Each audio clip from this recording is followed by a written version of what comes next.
trolling Senator Elizabeth Warren as a snake, and in post after post, labeling Mayor Pete Buttigieg a rat.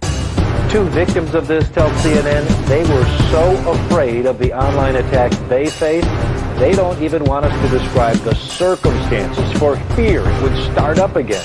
They both just questioned the politics of Bernie Sanders in a public setting, and their personal lives were exposed and attacked. Well, just what Nick said, I think that's right. I mean, there is no Democratic establishment anymore. There's not even a Democratic Party anymore. The Democratic Party is a meaningless notion. That the party, like the Republican Party, has been hollowed out and privatized to a large extent. There are Democratic elites, and so when we're talking about the Democratic establishment, we're really talking about a number of, a bunch of people that Nick also knows well, which really means Democratic donors. This is the most important election in the history of our country. This election is the most important in the modern history of this country. The election in 2020, without hyperbole, is going to be the most important election this country has undergone in over 100 years. Not a joke. This November's elections are more important than any I can remember in my lifetime, and that includes when I was on the ballot. There are just 8 days left in what is the most important election of our lifetime. Where did you guys come to a conclusion about why Clinton had such a hard time just owning that she did something wrong with the email server? You know, I know that Russia and other forces would love us to have a debate. This is exactly what they want. They want us to have a debate about the internal structure of Hillary's campaign, what's true, what's not true. And I'm just not going to play that. I'm sorry. Yes, we came, we saw, we died.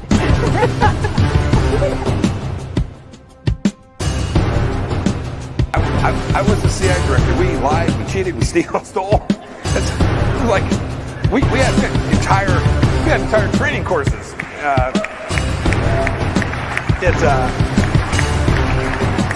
It reminds you of the glory of the American experiment. You know, people have said, if you look at, for example, the heat that ended up around the bend the knee of Colin Kaepernick. Mm-hmm. Many smart people have said it actually was not a thing. The Russian bots started taking out. Yes. But I saw my mom. My mom is the strongest woman I know. She should be running. It's not about.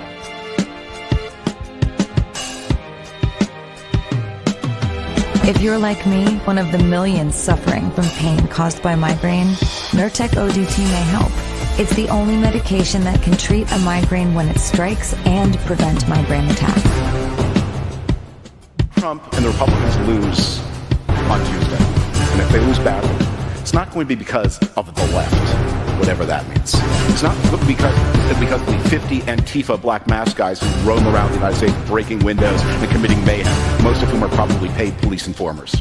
Most of whom are probably paid police informers. Rudy Giuliani, there's only three things he mentioned in a sentence, a noun and a verb and 9/11. I mean... I'm going to try to get through this. Thank you for what you did 3 years ago today.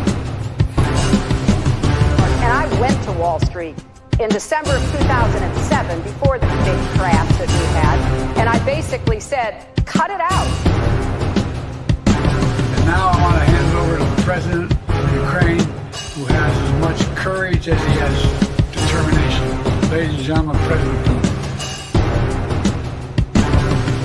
Look, if we finally beat Medicare.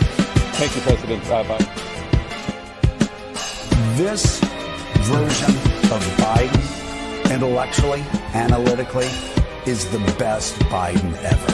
He is sharp, intensely probing, and detail-oriented and focused. They're eating the dogs, the people that came in. They're eating the cats. They're eating the pets of the people that live there. And this is what's happening in our country. I can't do it. We'll do it live. Okay. We'll do it live. Fuck it. Do it live. I'll write it and we'll do it live. And thing sucks. In 5, 4, 3.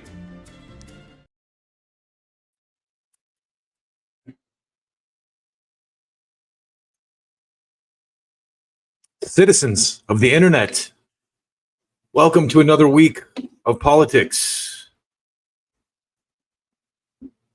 Things are getting very exciting on the Western Front, if you've been paying attention.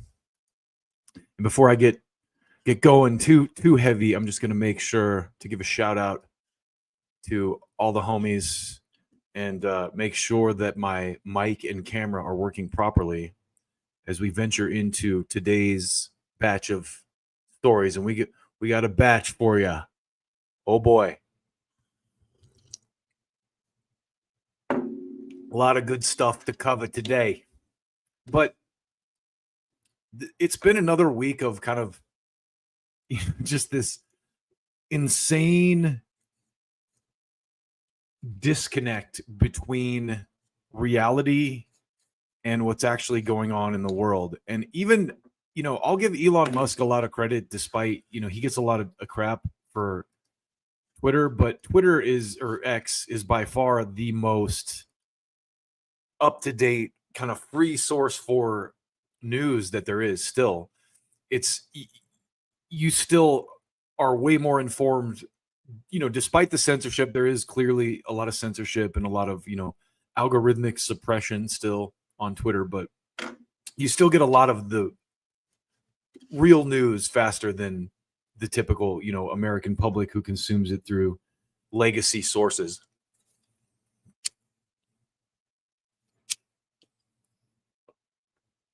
So it's been another week of insanity. The press correspondence dinner happened as Americans are losing their lives in the Middle East. And that to me is kind of a indicator of what the United States has really been for the last 80 years or so, since World War II at least. We just blissfully ignorant as to what's going on outside of our borders. And that seems to be changing. I think a lot of people left and right are waking up to the reality that we live in a completely fabricated shit show. And all of this, just the general consensus and a lot of the basic zeitgeist, I think, is coming around to this reality. And it gives me a little bit of hope. And I know hope isn't the best thing to have, but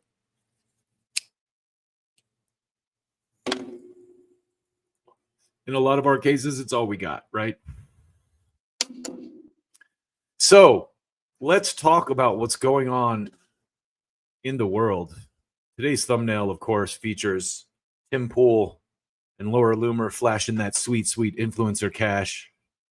And let me tell you, boy, they got some.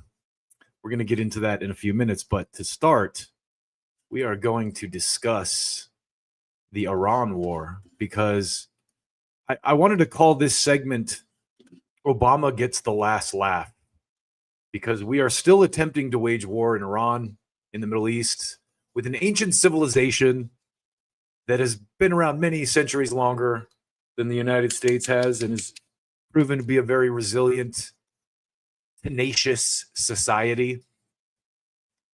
I hope you guys notice that I'm not cussing as much as I used to. I'm taking real efforts to not cuss. I hope you're noticing. Cleaned up the language. This show is going to be PG-13 from now on.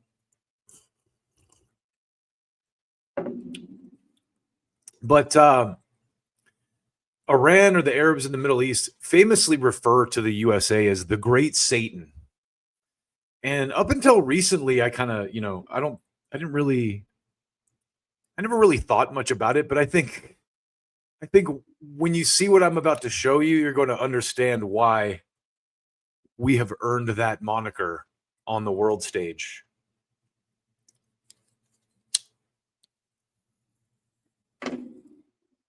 And I mean, I don't mean to insult your intelligence. A lot of you already do understand this reality.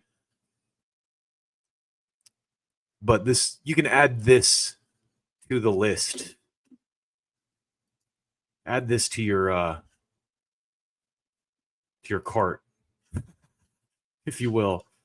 This is a tweet from Mark Ames, who I've dubbed the new Matt Taibbi.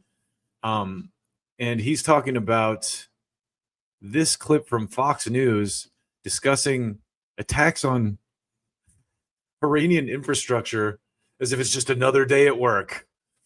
Then he says this is satanic, but let's listen to what these guys have to say here. These stand-up. Look at the power plants and places that we might be able to hit. Lucas, as you see these as targets, what do you think we might hit first? Well, I don't know if we'll hit it first, but the Damavad plant supplies 40% of Tehran's electricity.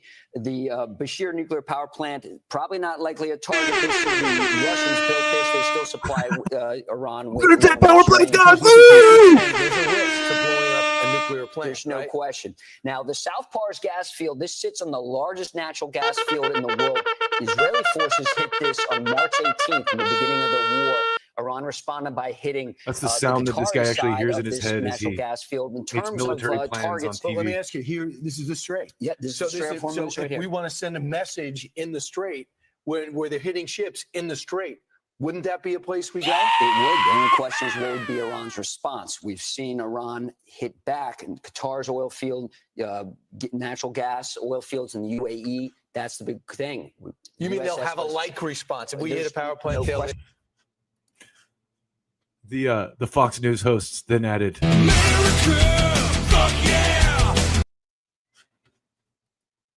so this is what we are dealing with as far as a general consensus in mainstream television news goes.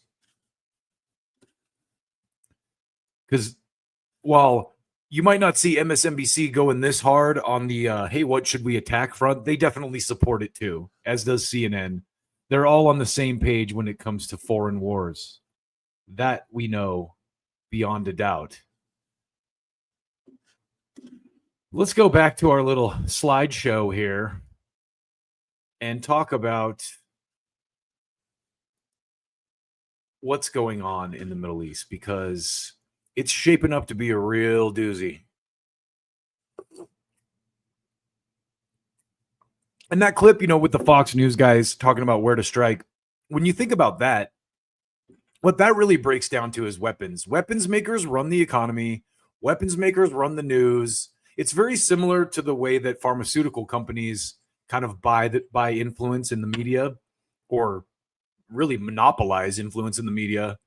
They buy up so much ad time on the major networks, not necessarily to sell their pills or their drugs, but to gain control of the ad budgets that, TV stations and radio and news stations subsist on, so that they can avoid critical, commentary on those stations. And that's exactly what the military companies do.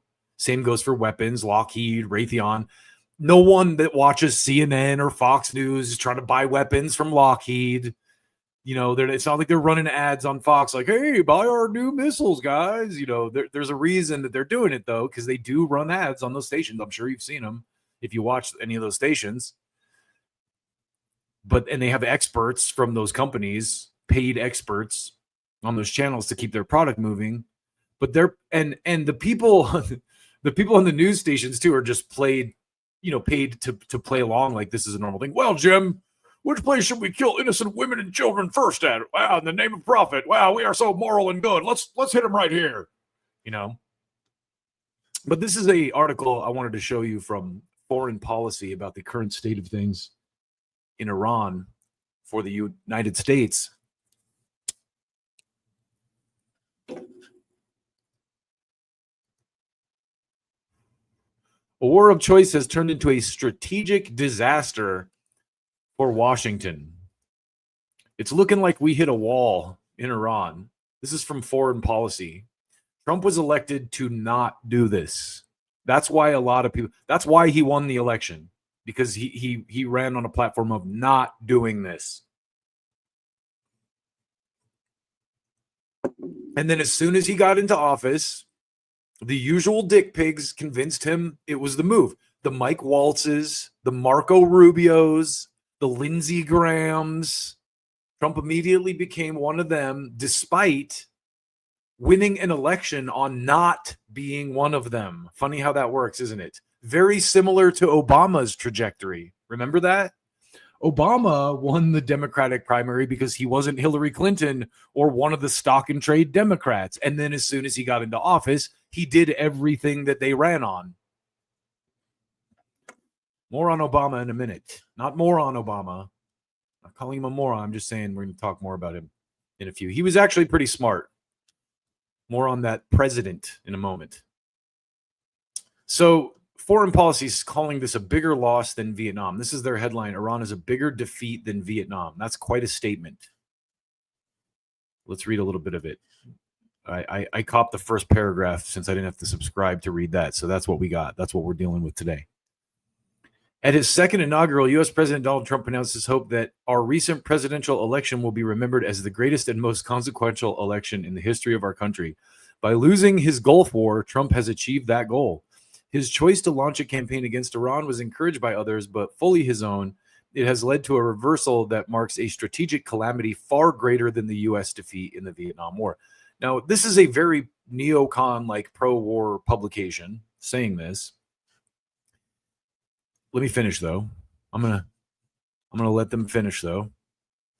I'm really happy for you. I'm gonna let you finish. Defeat in the Iran war looks on the surface nothing like the U.S. military defeats. The speed of the war and its remoteness have lent an air of unreality to the whole endeavor. The White House has not been burned as it was in 1814. There have not been protests against a non-existent draft. Even from my perch in Doha, where the first weeks I could see and hear the war of missiles above my head, the past several weeks have been confusing. While stopping for groceries, filling up my tank with cheap petrol, and carrying on a Zoom call with distant co-authors, I have asked myself repeatedly, is this a... That's where we lose it. Is this a worse debacle than Vietnam is what I'm going to fill in the blanks on, because I think that's probably where the author is going to end up. But I'm going to give you kind of a hot take on this. And I'm going to say this is good. This is a good thing. Maybe it's not the hottest take. Okay, a lot of people probably think that. But even if Trump did this unintentionally, which he did, it's exposed the war machine as a money laundering scam. Iran is a country that's been under U.S. sanctions for how many years now? We spend $1.5 trillion a year now on our military, and we got our asses kicked. So this is a consequential moment, but this is the part that cracks me up the most. Our hubris is so thick. We think we can go to Ukraine or Afghanistan or Iraq as our disposable proxies. We can rig their elections, set up our own little fake governments there, and use their population to wage war on their neighbors, like we did with Iraq, like we're doing with Iraq and Saudi Arabia right now. I mean, Saudi Arabia is not a puppet government of the U.S., but it's pretty close. A lot of the other countries in that region are. Iraq definitely is. That's our little project. But then we can turn around and act like China has no right to give missiles, sell weapons to Iran, or Russia has no right to sell weapons to Iran when they're fighting with us. It's SLOSA at its finest. Stunning lack of self-awareness.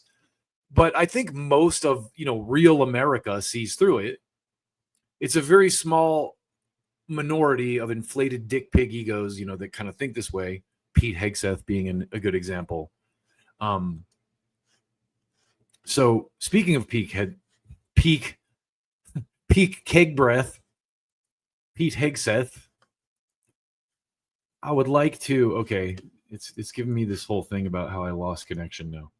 Sometimes this thing loses, it gives me this warning that it loses connection, and then when I rewatch the stream, there's no sound on the clip I played. So I want to make sure we don't experience that. But let's try this again. This is Pete Hegseth, aka Peak Hubris, talking about the Iran one. American men and women as opposed to Ukrainian men and women is a higher priority for the United States Senate. So 5 supplementals that went to Ukraine, as good as that cause may be, why is that righteous to do? But funding troops in harm's way right now, given the threat and what they're undertaking, this is a partisan exercise. And so it's hypocrisy. And I Mr. appreciate Secretary, you pointing it out. Real quick, Madam Secretary, question for you. When the Russia-Ukraine war started, Did she say? Did she just say, Madam Secretary? Purposely cost-go-added. We saw war start for you when the Madam Secretary, question for you. Madam Secretary, question for you. I just noticed that she called Pete Hegseth Madam Secretary. I gotta give her the applause for that one. Very good. I didn't even catch that. Let's say that again. It's an exercise. And so, it's Mr. hypocrisy. And I Mr. appreciate Secretary, you pointing it out. Real quick, Madam Secretary, question for you. When the Russia-Ukraine war started, we saw obviously cost go up around the. So Pete Hegseth says China and Russia are at different levels, enabling some of the things Iran is doing. Rubio says they're not. Meanwhile, the U.S. is providing missiles and intel to Taiwan, Chinese territory, and literally providing Ukraine with targeting data to help kill Russians. Meanwhile, you have our president here, who is definitely in the same mental state that Joe Biden was at this point, aka demented. Our genius president posted this message claiming that Russia and China both told him they weren't going to sell weapons to Iran, and that even though he sells weapons to NATO, he has no idea what listen to this. He has no idea what happens to the weapons he sells to NATO. President Xi at our recent meeting in Beijing told me that he would not under any circumstances give or sell weapons to the Islamic Republic of Iran, and that statement included Chinese companies. Considering our relationship, I take him at his word, and besides, I'm doing him very big favors. Also, likewise, President Putin, despite the horrible war going on in Ukraine, told me he would not sell weapons to Iran. He understands that I do not sell weapons to Ukraine, but to NATO countries. They pay full price. And how those weapons are distributed, I have no idea. I've never seen anything like it. I've seen a lot of bad ones. I've gone to a lot of hurricanes, a lot of tornadoes. Anyway, sometimes it makes me wonder if Trump is trolling or if he's actually this stupid. It's difficult to tell which. And I think that might actually be his talent. Strange but true. Trump's talent might be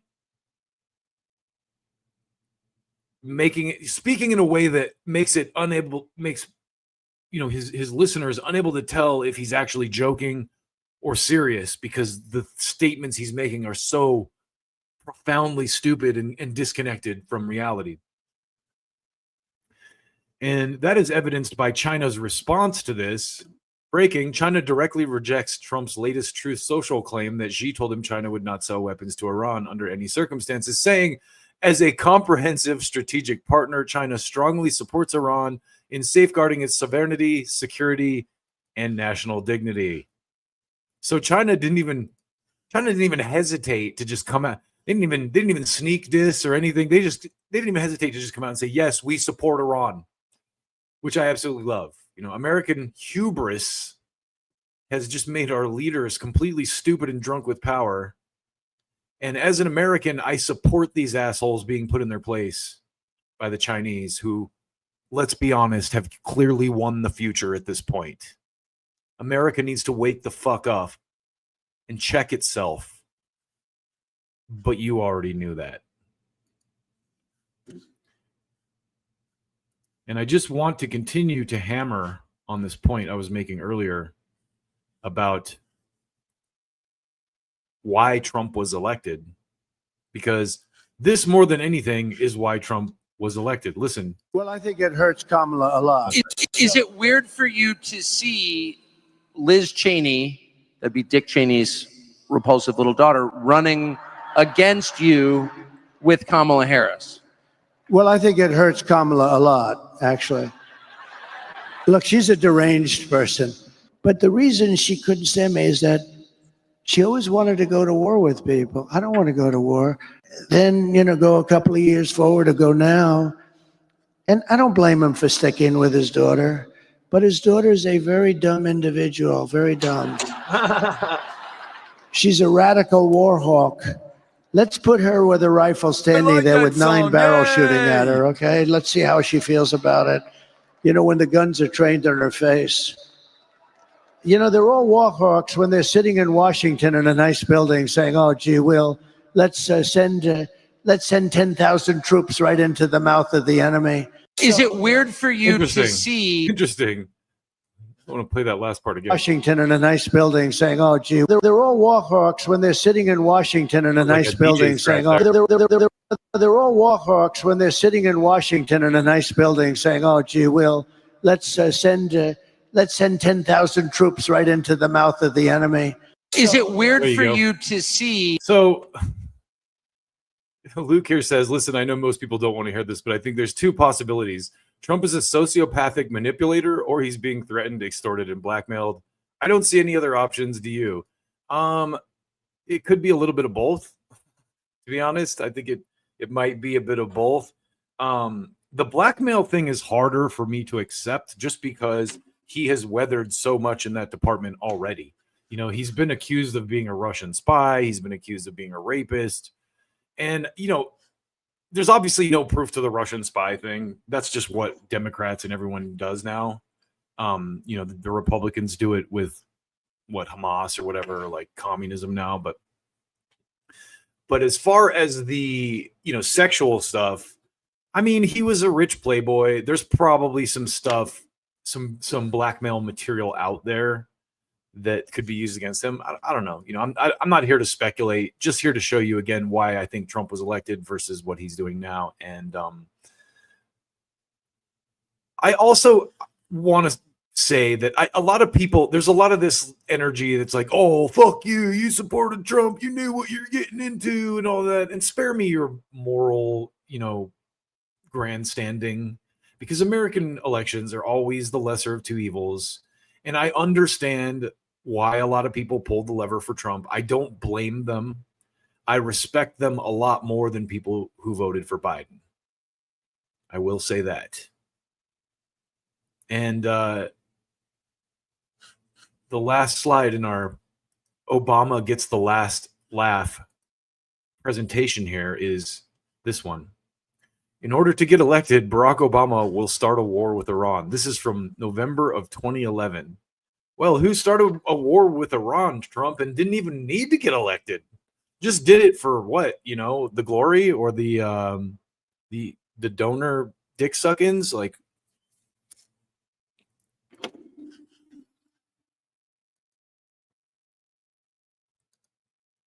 so Obama gets the last laugh because his JCPOA was working great. And the strait was humming. Iran was not a threat. They were being checked regularly. And Trump came in and tore it up, started bombing Iran, got the Strait of Hormuz closed, tons of American bases destroyed, tons of probably most of the bases in the Middle East. Tons of troops are dead. And Obama's just laughing because Trump played himself. And Obama's laughing his ass off somewhere. The level of half-wit dick piggery that the Trump administration has displayed since this last election makes Obama look like the classiest, best president of my lifetime. That's for sure. So congratulations on that, Trump. You really, with this one, and honestly, I've said this before, my conspiracy theory is that they couldn't stop Trump from getting elected. So they're like, how do we discredit him? Let's convince him to do this, which we know will completely turn everyone left and right against him and make it much easier to impeach. I think that, as we're going to see later, a vast majority of the Trump supporters who supported him for the reasons in the clip I just played you are like, impeach Trump. He should be out. Like, he's the biggest scam, which is, something I can't necessarily say for the Biden people. But we're going to get deeper into that later. Let's continue, though, because I wanted to touch on another aspect of this Iran war with you today. And that is the influencers. We must discuss the influencers because they're so influential.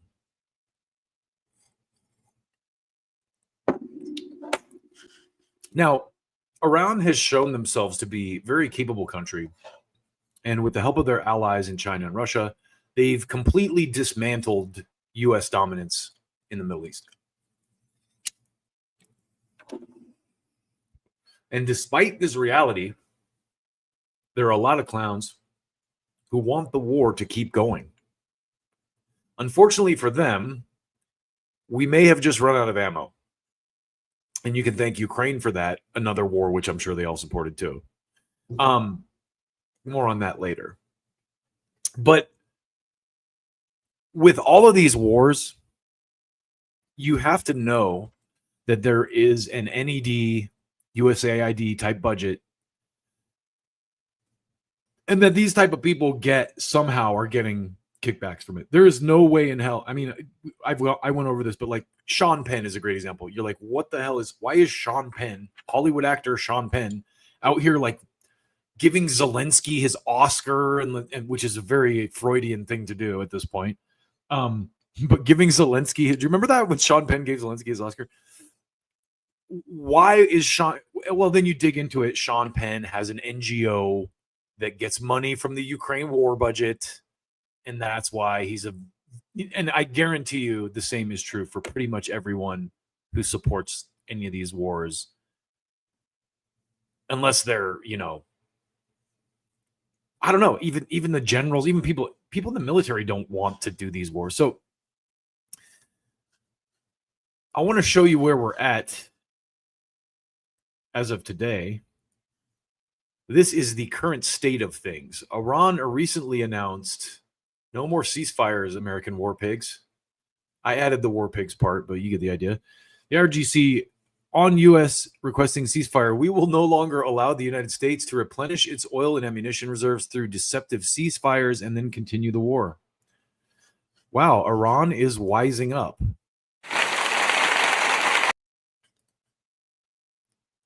Let's be honest, too. Who negotiates after their leader was assassinated out of nowhere?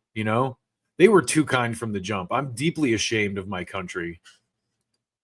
Not going to lie. We are the lying terrorist pricks of the world. And this war is a very well-deserved L for us. I said what I said. So,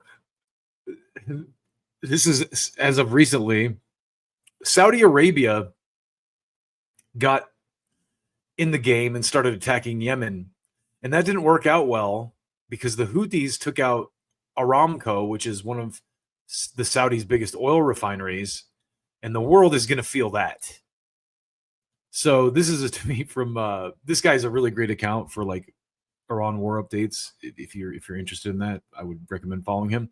Mensch OSINT. CENTCOM didn't even release a statement tonight. They took a look at Aramco burning like, please stop. So now Trump is begging for a ceasefire, and the U.S. is also rumored to be allegedly, I will say, out of ammunition now. We blew our load in Ukraine, which is also now losing badly, despite the media pretending otherwise.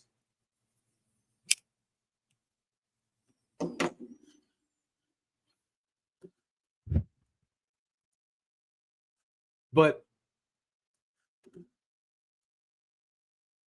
this is kind of the Trump saying sorry to Iran. And this is from the Hormuz letter, which may or may not be some kind of an American intelligence media outlet. It's definitely a suspicious. I saw some people calling it out for manufacturing some bullshit. But whatever. Now Trump, the United States has requested a temporary ceasefire with Iran and is seeking a return to the collapsed and suspended memorandum of understanding with discussions also including Yemen at this point. So the whole MIC, I think, is really just a giant money laundering scam. And other countries that deal with corruption effectively don't have the same problem that we have here in the United States. And this is why Iran can survive and thrive under heavy sanctions and then win a war against the bloated, overfunded, criminally managed U.S. military.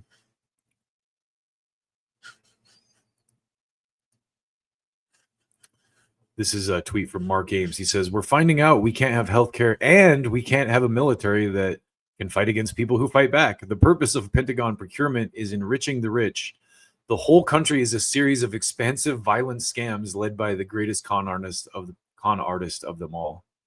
And so, they have plenty to spend on new Patriot missiles. And again, the U.S. is not going to win this battle because we are a bloated, disgusting, corrupt regime who can't do anything efficiently because we've allowed this kind of cancerous greed to thrive within our system unchecked so long that we can't make weapons cheaply because there's 1,000 pigs in the mix taking their cut. And Iran doesn't have to deal with that. They can be lean and mean. Same with Russia. We've created these self-sufficient countries. We forced them to thrive without us, which they've figured out how to do despite our best efforts. And this is a real, rake step moment for the United States military industrial complex because it's not looking good. I'm not saying they can't pull out of this tailspin, but it is not looking good. Now, I want to touch on an important aspect of this war because recently there was a lot of outrage over four casualties, U.S. casualties being removed from the kill count, or the casualty count, the official count, right? And as Massey explains here, they're using accounting tricks to hide the number of dead. So this is what this guy says. What is this? Arik Toller here. Arik Toller. Is it Eric or it's probably Eric? He just spells it with an A, right? But the guy's name is Toller, Arik Toller. So what does he say?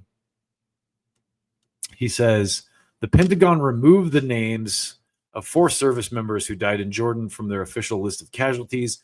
They explain that this is because their deaths occurred after President Trump declared a ceasefire in the war in April.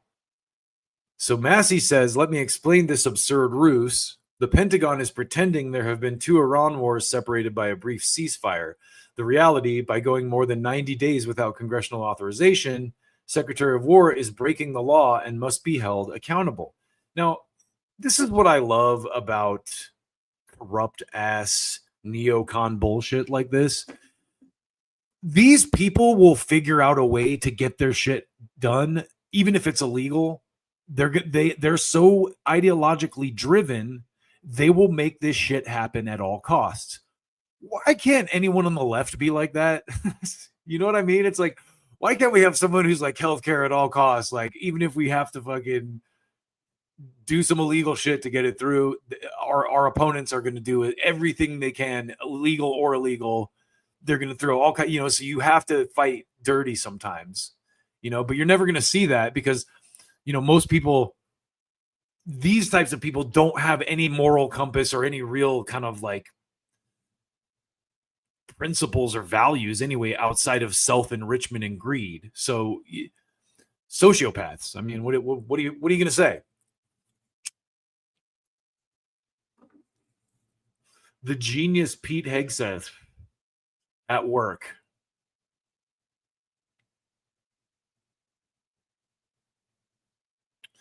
So let's keep going here.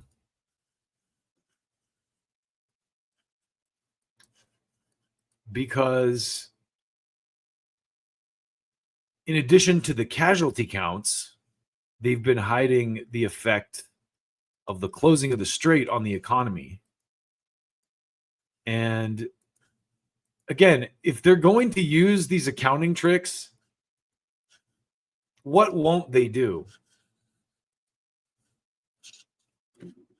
What won't they, what kind of, this is the thing. And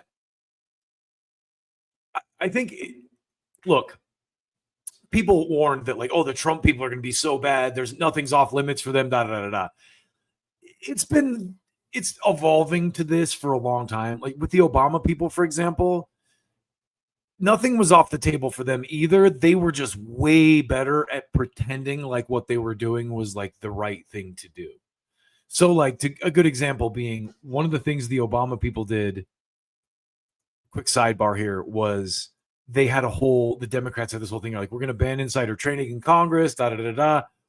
So they put up this bill, they pass it, the administration pats itself on the back, and then the Boston Marathon bombing happens. While that's going on, the hype around that, they quietly defang that law, so it doesn't mean anything. Like that's even worse. Like at least the Republicans are just brazen and open about how corrupt they are. The Democrats are much more shady and like, oh no, we're actually the good guys though, even though they're doing the same shit. So it's tough to really lean towards either major political party at this point in the game. So this is a guy named Chris Martinson who's recently on Tucker Carlson. What he's explaining here is that the United States is about to unleash the worst catastrophe ever on economies and financial markets. Let's hear what he says. Let's listen to some of this. We were burning about burning 86 million barrels a day before the war started. And now we're missing for sure about 12 that's just missing because they did some workarounds here and there. Well, the question is, when was the last time the globe was burning 12 million barrels a day less? That brings us to 74. So we go on our little chart and we look back. We find out that number is 2011. The world was burning 74 million barrels a day. Problem. The world's economy was 36% smaller back then. And so this is what I work really hard at, is because I do what I call put on my energy goggles. And it means energy goggles. When I go out, I don't just see a maddening, infuriating traffic jam. I just see energy. I see people burning oil. You're an anti-Semite. I see cars that took oil and diesel to manufacture them. I see jets flying. I see bridges that need to be repaired. And all of this is just energy, right? And it just sort of makes sense, right? So imagine Douglas. Quick sidebar. I imagine Douglas Murray is the kind of guy like you just have him at a party and just out of nowhere he just pops in. You're an anti-Semite. Sorry, I had to interrupt for that. He requires people to do things. Like we all have to do some work, even if we have a service job, we're still doing work. Well, work requires energy, and so therefore the economy requires energy. We can just put those pieces together. And so when you have less energy flowing through an economy, by definition, it starts to skinny down. It gets simpler, which is a euphemism for it craters. And so we're actually risking the cratering of the world economy. Trump saying, oh, we're insulated. I know we broke that stuff over there, but we'll be fine over here. How's that going to play in, diplomatic circles as it goes on? I mean, we're about to unleash, the United States with Israel, we're about to unleash the worst catastrophe on economies, on financial markets, and potentially because of the impact on fertilizers and other stuff, maybe even food, maybe even famines, things like that. This is what's at risk. And I wish we were having serious conversations, not Hegseth jokingly saying we don't even need a straight. It's so cartoonish. I don't even know how to form words sometimes. We were burning about. Yeah, it's so cartoonish. I don't even know how to form words sometimes. I wish I had uploaded my Hegseth. I need to add my Hegseth graphic where he's throwing the axe. I don't know if you've seen the axe throw he does, but I can always default to this for my Fox News person. Fox News. So anyway, the point of me showing you all this is I feel like in addition to the casualty counts that they've been hiding through, accounting trickery, they're hiding the effect of closing the strait on economics of energy. And I'm no expert here, but a lot of what this guy is saying seems legitimate. And it does seem like, it was pretty clear that Trump was manipulating the markets by coming out and saying, like, we're totally negotiating now. I swear to God, Iran's like, we're trying to do a deal now, like on the weekend before the market closes. But then you have, anyway, to wrap that up, I'm no expert, but a lot of what this guy's saying seems legitimate, and we're about to find out whether or not it is. So in a couple weeks, we're going to see. But then you have these paid Iranian monarchists, and these are the people who are, it's interesting because you have this population from a lot of different countries in the US. You have it with Cubans, you have it with, I've actually talked to plenty of Iranian monarchists who live, you know, as someone who lives in LA where there's a lot of Persian people. I've been at a bar talking to this dude who's like, I hope the US does overthrow Iran. Yeah, because his family's all safely located here in the US now and will probably reap benefits from if that happens, you know, like so it's complicated, you know, and that doesn't mean they're completely wrong either, but you have to factor in all this kind of stuff. So anyway, Max Blumenthal recently had a run-in with these Iranian monarchists. He recently came back from Iran after doing some journalism, something that's almost unheard of in the United States these days. But a bunch of these monarchists showed up at Max's event, and he handled them like a boss. So let's take a look at that and discuss. So he says, these trashy monarchists posted up at the entrance of my talk to protest and harass me. They're the same freaks who celebrated and danced in the streets of Georgetown literally the day after the U.S. murdered 168 school kids and teachers in Manab. And you can hear them justify bombing that school, the crime of the century, as a legitimate target. I might have just ignored them under normal circumstances, but I had just spent the week in the rubble of homes of ordinary Iranians who they lobbied my government to bomb. In the ruins of one destroyed Tehran apartment where an entire family of 12 was slaughtered in a U.S. strike, I found clothes belonging to young children about the same age as mine. So it was impossible to pass these accessories to murder without venting my disgust at them. Actually, the whole experience was cathartic. God damn these deranged Persian gusanos and their clown prince, too. Good luck at spreading propaganda. Yeah. Good luck celebrating while your own people were slaughtered. You fucking people celebrated and danced in the street while children were murdered. You asked for your own people to be slaughtered. You're the biggest sellouts I've ever seen in my life. I love Max Blumenthal so much. One of my all-time heroes. This is absolutely beautiful. And, you know, again, God bless him in the Gray Zone for actually doing some real journalism. I wouldn't know about a lot of this stuff if it weren't for Max, you know? Been worse sellouts than Miami Cuban. You shut the hell up. You Persian Gusana. You asked for your own people to be killed. You sell. You yeah. I don't want Iranians to be killed. You did. And your crown prince. You're a Zionist. Go talk about this. His wife got fucked by a yoga instructor. That's the fucking guy you worship. You think it's gonna be the king? You wanted schoolgirls. Who killed all the kids in Mina? Who killed the kids in Mina? Who did it? The government you asked to bomb. You want the Gaza genocide. You're an anti-Semite. That's Who put that space there? Who put that space there? I've ever seen. No one respects you. I love the dude, the shirtless dude in the Crocs who rolls through the frame. Shame on you. So we are at Busboys and Poets, since they love to support Islamic Republic regime supporters so much. Max Blumenthal, he's speaking at Busboys and Poets right now regarding the funeral of Ali Khamenei, and he's basically coming to say how beautiful and stunning it was, and how probably 14 million people showed up there, and how everything is just so good and free in Iran. 40,000 and more. You know, I wanted you to hear their side. Obviously, that's not what he's doing. But you got to wonder how much these people are being paid to toe this line. I mean, their life is good. If you've ever been to Beverly Hills, too, it's almost entirely Persian. Like, there's so many Persians living the good life in Beverly Hills. And no disrespect, you know, most of them earned it or came upon it honestly. I'm not disrespecting the Persians. What I'm saying is, I don't really think they're the best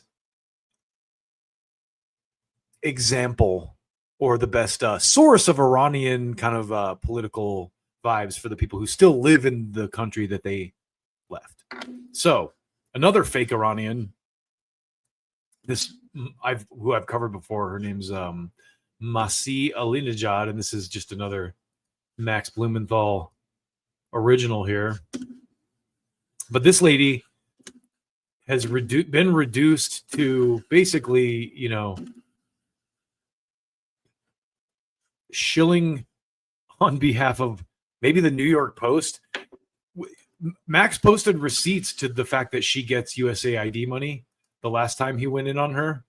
But here he says, Masih Alinejad was ubiquitous in the weeks before the war on Iran, clamoring for Trump to attack her former country on CNN almost every day. Then Manab happened. Trump pledged to destroy Iran's civilization. She saw the bloody fruits of her labor and disappeared. Now the burned out asset is reduced to ranting about city bikes maintained by Lyft. So she says, hey, Zoran Mamdani, see the broken brakes? City bikes are falling apart. Maybe fix the things that are actually putting New Yorkers' lives at risk. These people have so much energy towards Zoran Mamdani. We're gonna cover that in a lot more detail in a little while. But before we do that, I want to show you the types of people that want this war to continue. Because maybe Masih Alinejad here isn't necessarily advocating that the war continue, but this guy is everyone's favorite podcaster and TV host, Ben Shapiro. Friend of the show, Ben Shapiro. Oh, while we're on Ben Shapiro, let's just go ahead and I'm gonna pull this up. Give me just a second here. Bear with me, my friends, while I activate my Ben Shapiro parody. There's some whores in this house. There's some whores in this house. Yes. Yes. We are not there. We're here. Now, Ben Shapiro. Everyone's favorite rap artist, Ben Shapiro. This house. Hold up. I said certified freak. 7 days a week. Wet ass P word. Make that pullout game weak. We all love Ben and support his rap career.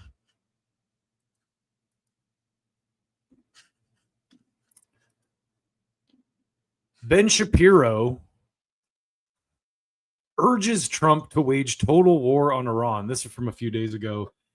No one in America wants casualties. We do understand that war does come along with casualties, and we're willing to undergo those casualties in pursuit of an end and for a victory. Everyone's been circulating that meme of the evil prince from Shrek that says, yes, there will be death, and I'm willing to risk it, or like, I'm willing to risk your lives, plebes. Ben Shapiro's trajectory has just been incredible, but this is Piers Morgan, of all people, saying President Trump needs to ignore these lunatic warmongers and get the U.S. out of this insane Iran war ASAP. Let's listen to Ben, though, make the passionate case for war. I get why people are confused and upset. It feels like things are stalemated, that they're getting broader and more difficult. Why? Well, because what the American people want is victory. There's this bizarre notion in foreign policy that the American people are deeply worried let's try a mash about the immediate cost. Let's try a mashup here. Is victory. There's like things are stalemated, that they're getting broader and more difficult. Why? Well, because what the American people want is victory. Swipe your nose like a credit card. Hop on top if I want to ride. I do a Kegel while it's inside. More vulgar. Talk your S word.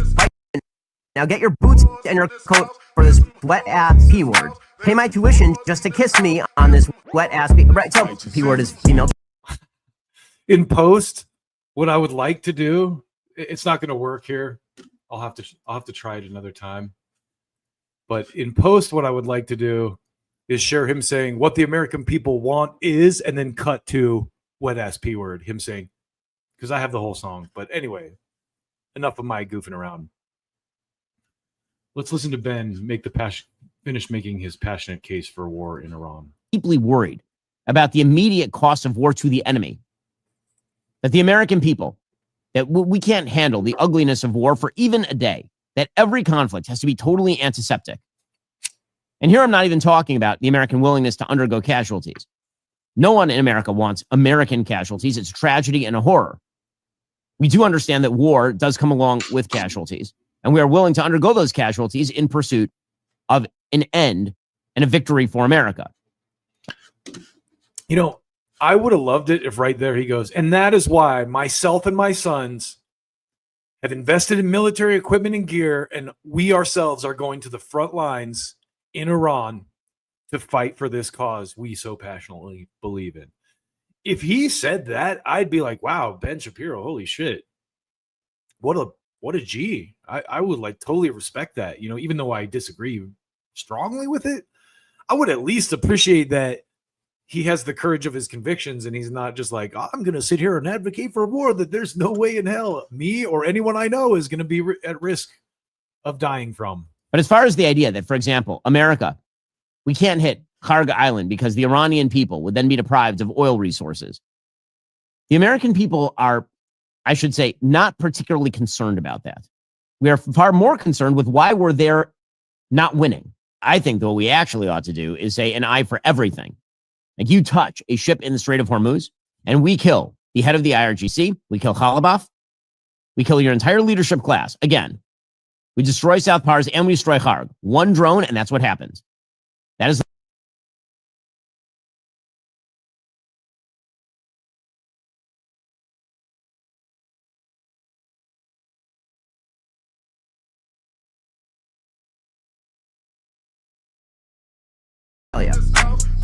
This is what the feminist movement was all about. It's not. It's not really about women being treated as independent, full, rounded human beings.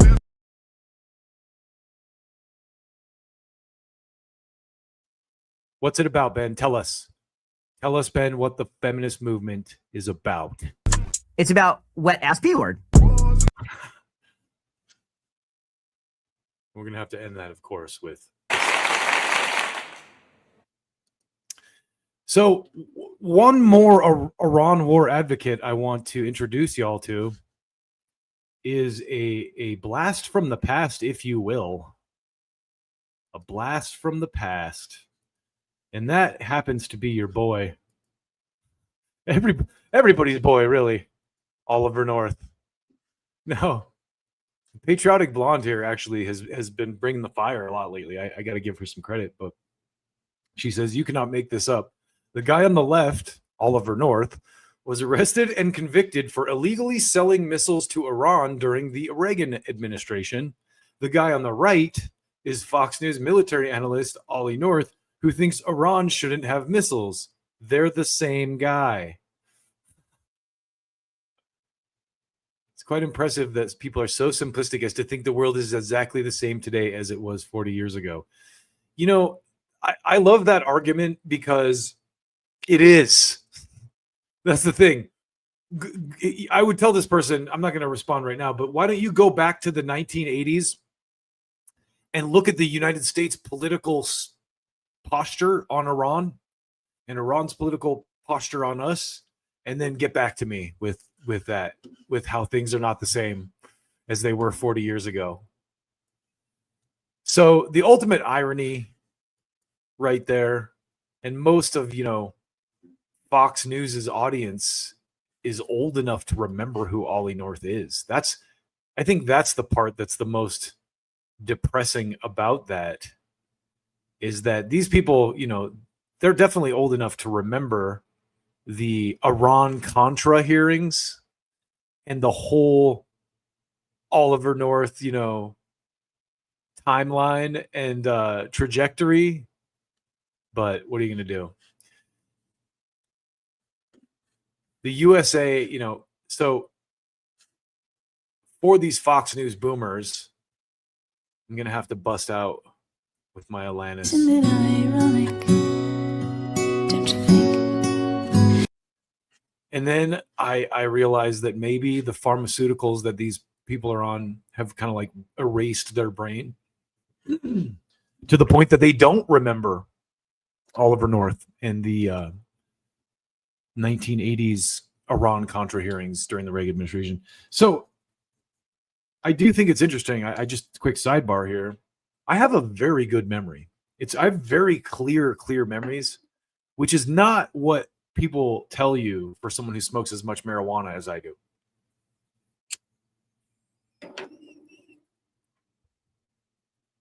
And I'm talking like high grade gas marijuana, like every day, all day, right? It's probably why I'm still poor, if I'm being honest. But hey, at least I'm poor and high as fuck. No, but I do think it's Isn't it ironic?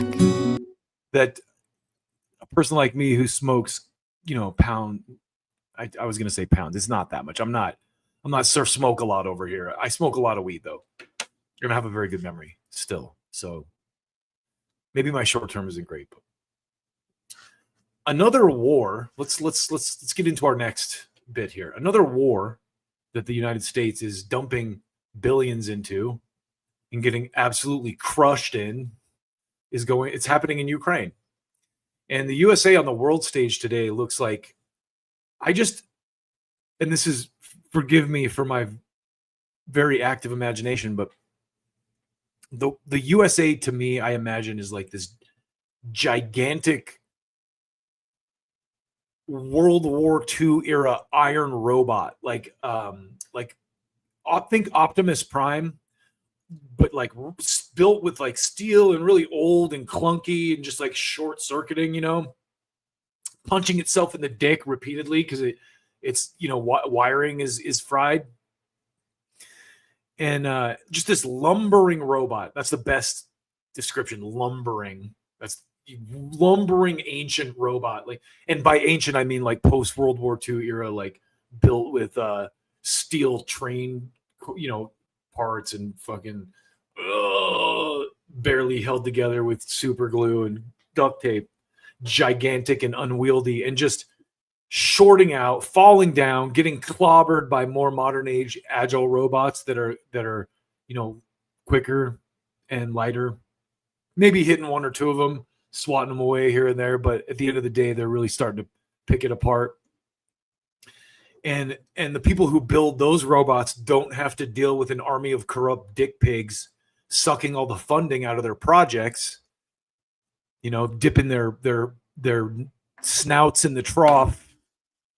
And countries that have been sanctioned and forced to maintain their own internal manufacturing so they don't need to outsource anything, so that some fat pig fuck can make a couple of bucks off it by outsourcing it. They make better material, obviously, and they make more of it faster. And this is, again, a consequence that the United States has created in the world because of our dick piggery, as I like to call it. But let's talk about the rousing success that is the war in Ukrainistan. And I use the term Ukrainistan because, let's be honest, Ukraine is the Afghanistan of the 2020s. It's a proxy that the U.S. is using to fight Russia through, while simultaneously looting the country of its natural resources and able-bodied male population. It's kind of dark, but it's true, unfortunately.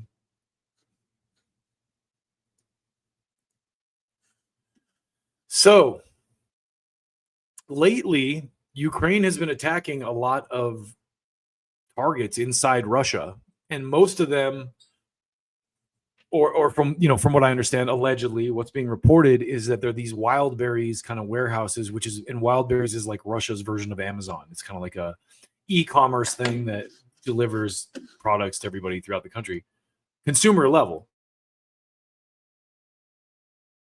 But I think since Ukraine is kind of using these kind of public or these private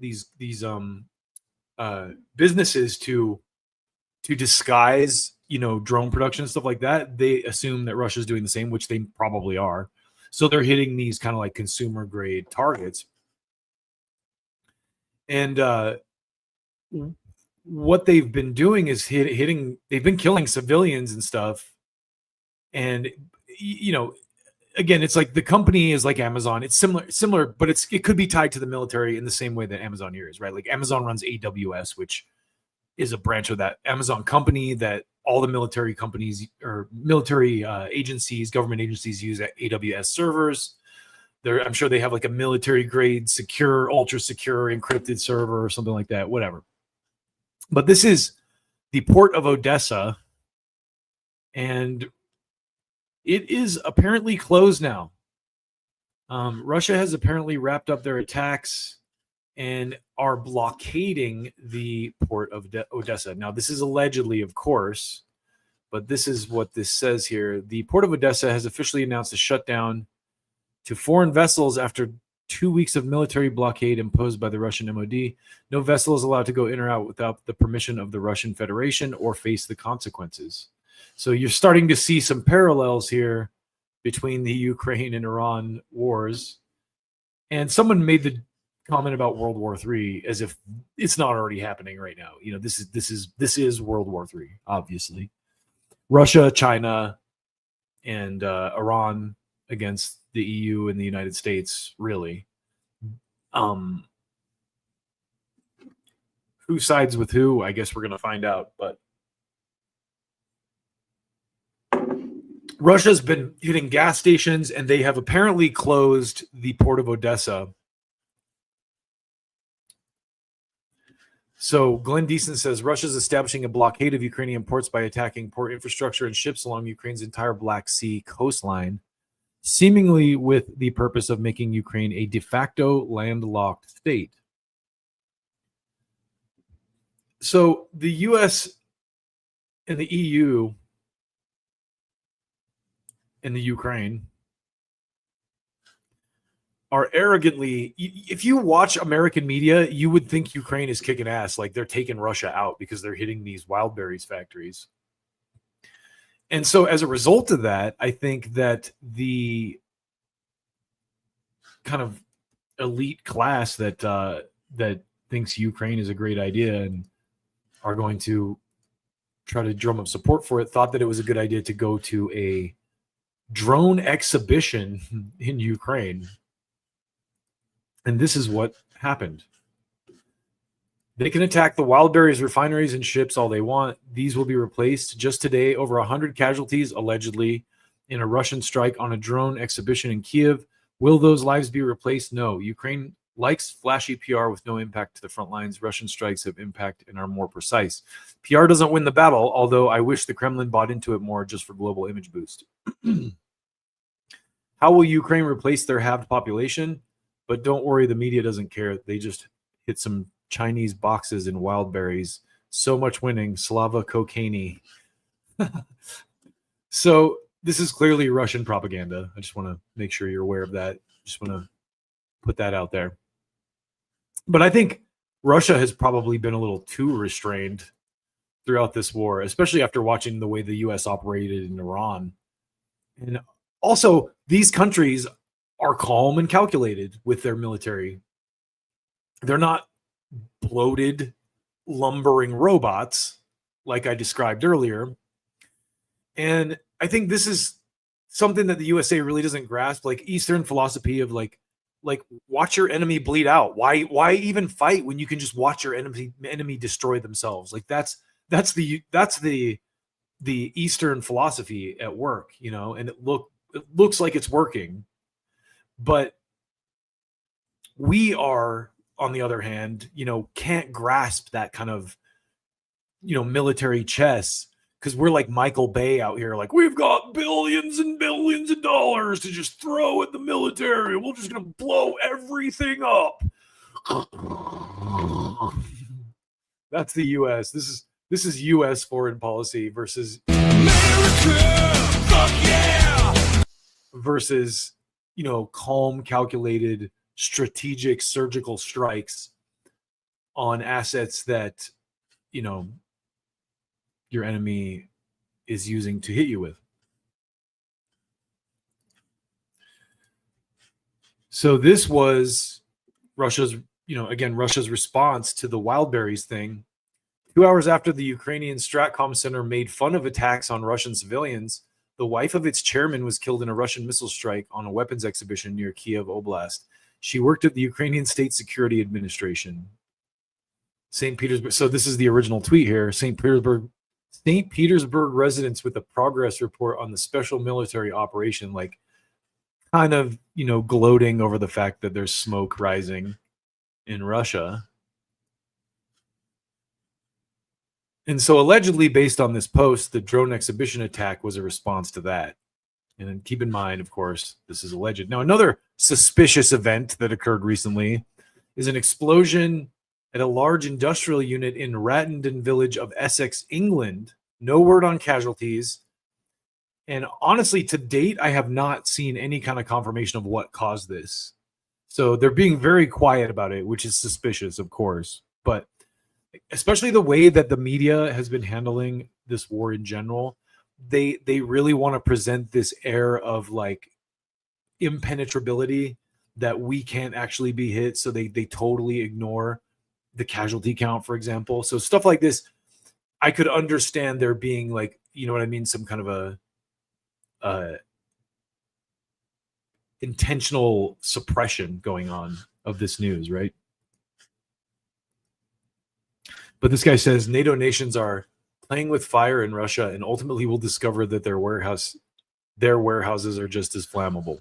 So again, this is all alleged. I don't know. I don't even know who this account is.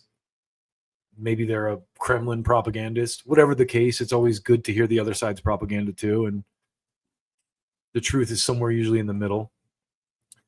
And a recent explosion also happened in Kiev. And here's a quick note on this. This is from DD Geopolitics. Massive ballistic missile package on Kiev tonight from July 25th, which is yesterday.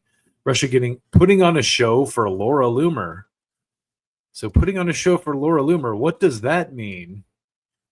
Do you know or care who Laura Loomer is? Well, unfortunately, now she's politically relevant enough that I think most people have to care. So let's get into it. This is from the Associated Press. Loomer getting her day in the sun, becoming a Ukrainistan. A Ukrainistan. The Ukrainistans. I love it. That's what I should start calling them. Ukrainistans. Unite. So this is, again, from the Associated Press. AP exclusive. Ukrainian bomb in a Ukrainian bomb shelter. Laura Loomer explains her shift on Russia's war and wants to admit that she fell for some falsehoods of her own. Translation, the Hasbara money is drying up and I need another source of income. Laura Loomer has found God on Ukraine. God, of course, being cold, hard cash.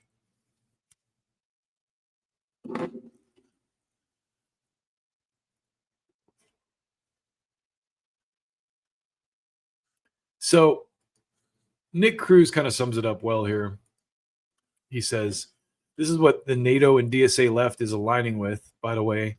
You cannot be pro-Palestine and pro-Ukraine. The progressive left are consistently useful idiots for the Zionist regime on the world stage. To which I say,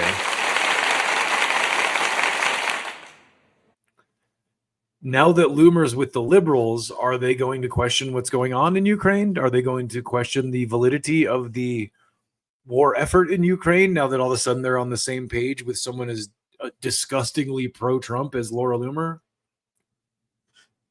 My guess is probably not. But the silver lining is this.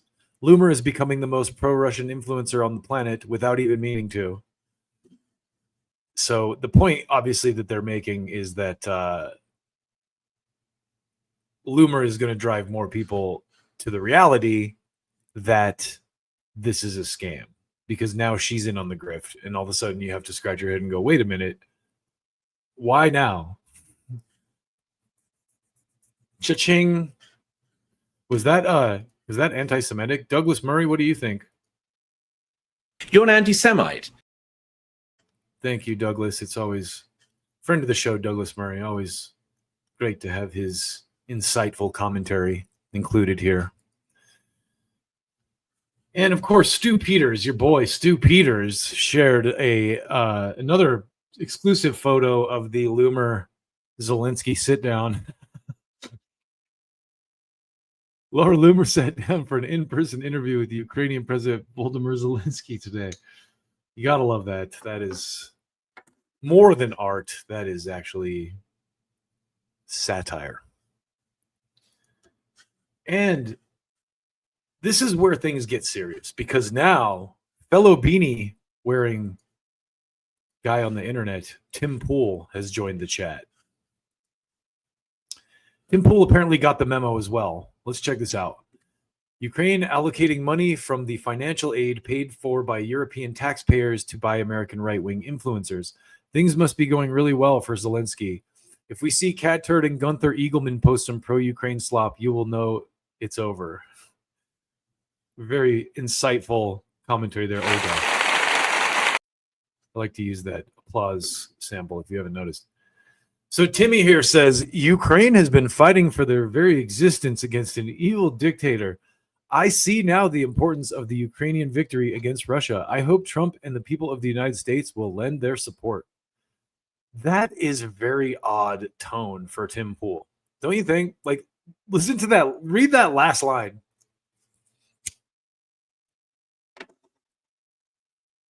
Now, I say this because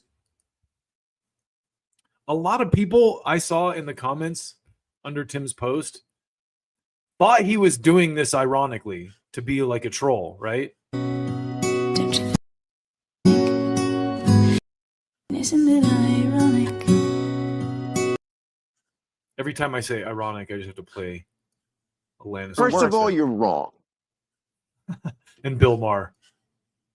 First of all, you're wrong. What's funny, though, about Tim Pool joining this is that all the liberals who hate him but support Ukraine resurface this whole, oh, Tim Pool took money from Russia claim. So the paid liberal take on this, which I'm not going to go through the hundreds of tweets I saw from all the fake ass like Brooklyn Dad Defiant type accounts that were like, oh, Russia must be running out of money. Tim Pool's pro-Ukraine now.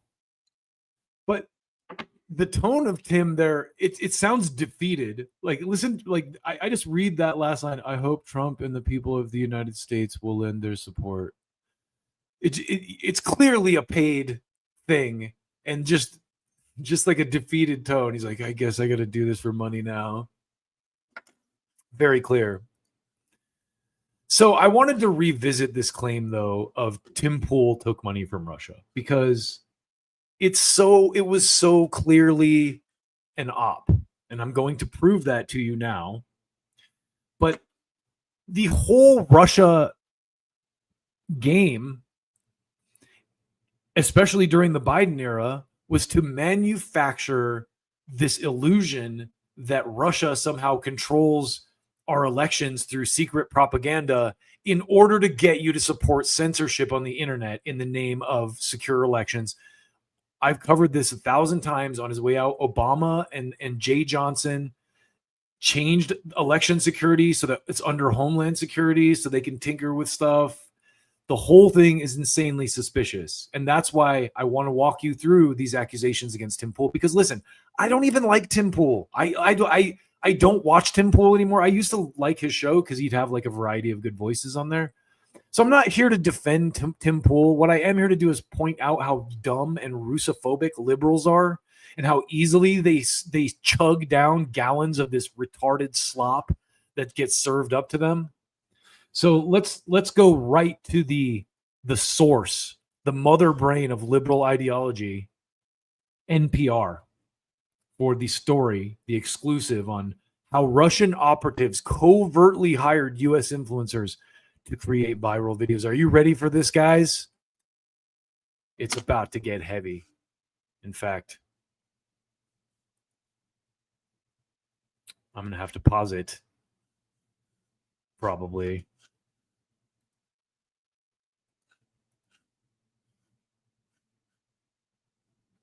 Because I can't move my damn screen now. I hate when it does this to me. Goodbye. And don't think it hasn't been a little slice of heaven. I'll be right back.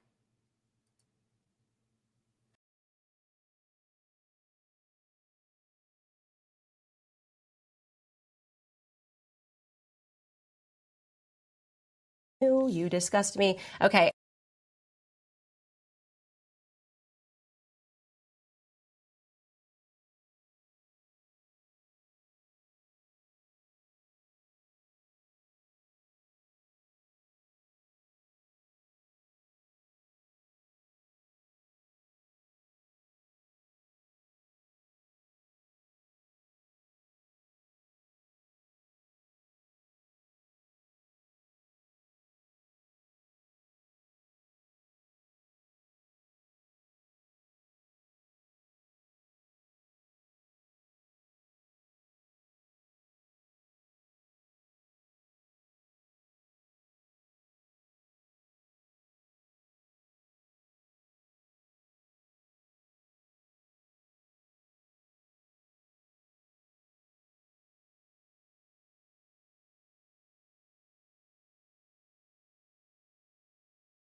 All right, thanks for bearing with me. Every once in a while, my browser locks up, and it's probably good for me to take a break between some of these segments anyway, since I'm flying solo on this. Refill the coffee. But let's get back into it, because before I took that quick break, we were discussing the Tim Pool is a secret Russian spy accusations and how insanely fake and dreamed up those accusations actually are. And I had pulled an article from NPR which proves how fake the whole thing actually is. So let's get into it. How Russian operatives covertly hired U.S. influencers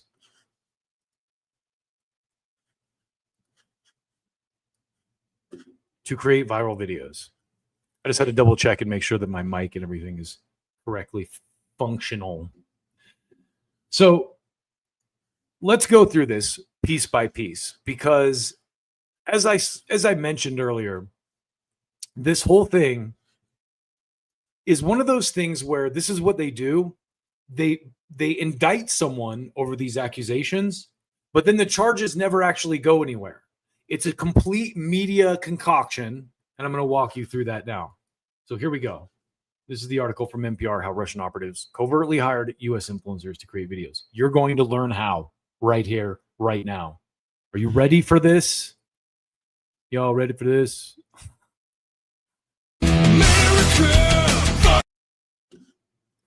All right. Federal officials have accused Russia of unwitting right-wing American influencers using unwitting right-wing American influencers in its quest to spread Kremlin propaganda ahead of the 2024 presidential election. Now, right out the gate, that first paragraph sets it all up real nice for you, doesn't it? Federal officials, who we all know are very trustworthy. This was in the Biden era. The date on this is September of 2024, so it was before Trump took over again, before he was elected again. Federal officials have accused Russia of using unwitting. That's the other thing that they carefully select these words, using unwitting. That means they didn't know that that this company was being paid by Russia. So right out the gate, the nefarious aspect of it goes completely out the window because these people were unwitting. They didn't know that any of this was going on. But it gets better. On Wednesday, the Justice Department charged 2 employees of RT, the Russian state media broadcaster, in a scheme to secretly fund and direct the production of social media videos that racked up millions of views. The RT staffers named in the indictment as Konstantin Kalishnikov and Elena blah, blah, blah. Afanasyeva. Hopefully I said that right. If you're Russian, smack me when you see me if I didn't.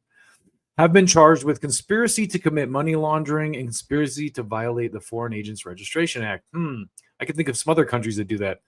They're accused of funneling nearly $10 million to an unnamed Tennessee company that contracted with online influencers with big audiences. The company never disclosed to the influencers or to their millions of followers its ties to RT and the Russian government, Attorney General Merrick Garland said on Wednesday. Interesting. So right off the bat, the company never disclosed to the influencers, which again means Tim and Benny and all these guys, even if this is true, they didn't know that it was happening. So let's keep going though.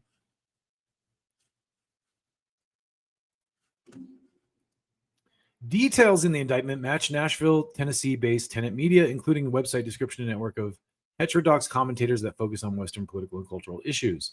Tenet was founded in 2022 by Lauren Chen, a conservative Canadian YouTuber, and her husband, Liam Donovan, whose profile describes him as a president of Tenet Media. Chen hosts a show on Glenn Beck's Blaze TV and is a contributor to right-wing activist group Turning Point USA. She wrote opinion pieces for RT in 21 and 22. So right out the gate, there's the nefarious ties to RT. According to the indictment, the Tennessee company's founders worked with Kalishnikov and Afanasyeva, who they knew were Russian, to recruit influencers to make videos that were published across YouTube, TikTok, Instagram, and X. The indictment says it's nearly 2,000 YouTube videos amassed more than 16 million views, which tracks with public statistics on Tenet Media YouTube channel. Chen and Donovan didn't respond to a request for comment. Let's keep going. Already weaving a suspicious... The charges against Kalishnikov and Afanasyeva come as U.S. intelligence officials say foreign efforts aimed at swaying the outcome of the election are escalating. There it is. It's part of the election security apparatus. On Wednesday, the government seized 32 internet domains connected to a separate Russian influence operation, while Iran has recently been accused of trying to hack both the Republican and Democratic presidential campaigns. Oh, Iran, how dare you? We might have to do war with you for that. See how this works? What sets the RT operation apart from many other interference efforts is that it appeared to reach a real audience. Wow. Imagine that. It's not like any of the U.S. media outlets like CNN can do that. Thanks to the recognizable names attached. Buying authentic influencers is a far better use of funds than creating fake personas because they bring their own trusting audiences and are actually, real, wrote Renee DeRista, the author of Invisible Rulers, The People Who Turn Lies into Reality, about how online influencers spread propaganda and rumors in a post on Threads. Like, I already hate that lady, and I know nothing about her except that she wrote this book about how influencers are terrible. But let's keep going, because now they get into the nitty gritty. This is all the other stuff they told you before this was set up nonsense. But this is what I asked myself too when I was reading into this. I'm like, okay, what is the crime? Who is guilty? Who was accused of the crime? And were they convicted of the crime? And you're going to find out that the answer to those questions is, who is it? A person that didn't actually exist. That's who's accused. Did they commit a crime? No, because the influencers who were paid by Russia were never instructed to change any of their original viewpoints at all. And was anyone convicted of a crime? No, no one was convicted. So you see how they do this. They create these defamatory indictments that end up going nowhere, but the press can go out and go like, oh, Tim Pool was indicted for working with Russia as a secret agent because he is critical of the Ukraine war. But let's keep going, because I want to meticulously go through this so you can see the process they use here, because they do this all the time. After a fictional funder and lucrative contracts. Okay, so this is the actual where the rubber meets the road. A fictional funder and lucrative contracts. After Russia invaded Ukraine in February 2022, many American cable distributors dropped RT's US channel, RT America, because they're morons and this country is retarded. It eventually shut down production. The video scheme allowed RT to covertly reach American audiences without a presence on the airwaves, the indictments alleges. So basically what they're saying is they did this to get around RT being blocked from cable, as if anyone watches cable anymore. Tenet publicly launched in November 2023 with 6 contributors well known in right-wing media, including Benny Johnson, Tim Pool, David Rubin, and Lauren Southern. The videos they create for Tenet regularly cover conservative staples, including migrant gangs, transgender people, online censorship, and attacks on Vice President Harris and President Biden. While the views expressed in the videos are not uniform, the subject matter and content of the videos are often consistent with government of Russia's interest in amplifying U.S. domestic divisions in order to weaken U.S. opposition to core government of Russia interests, such as its ongoing war in Ukraine, the indictment says. This is how dumb the Democrats think you are, and this is how dumb their voters are, that they actually believe they can convince you that Russia is the reason that there's like police brutality protests, or that like people are mad about the economy here. It's all Russia. It's all a Russian op. Domestic divisions is the term they use. But let's keep going here. The indictment accuses Kalishnikov and Afanasieva of working with the Tennessee company's founders to conceal the true origins of its funding. They told some contributors that the company was being backed by a wealthy European banker named Edward Grigorian. In truth, in fact, Grigorian was a fictional persona, the indictment says. The influencers say they were unaware of the project's Russian connections. On Wednesday, Johnson, Poole, and Rubin posted statements on X describing themselves as victims. Southern didn't respond to a request for comment. Should these allegations prove true, I, as well as other personalities and commentators, were deceived, Poole wrote. I knew absolutely nothing about any of this fraudulent activity, period, wrote Rubin. So what would happen typically is this case would go through a court process and a trial, and they would have to testify that under oath. And then they would go, okay, here's the evidence that they knew. Here's the email that they knew that this was Russian. Did any of that happen? Let's find out.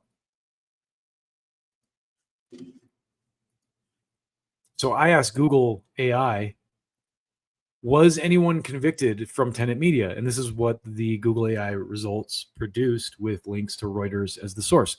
Tenet Media itself was not criminally prosecuted or charged, but the U.S. Department of Justice targeted the covert Russian operation behind it. Okay.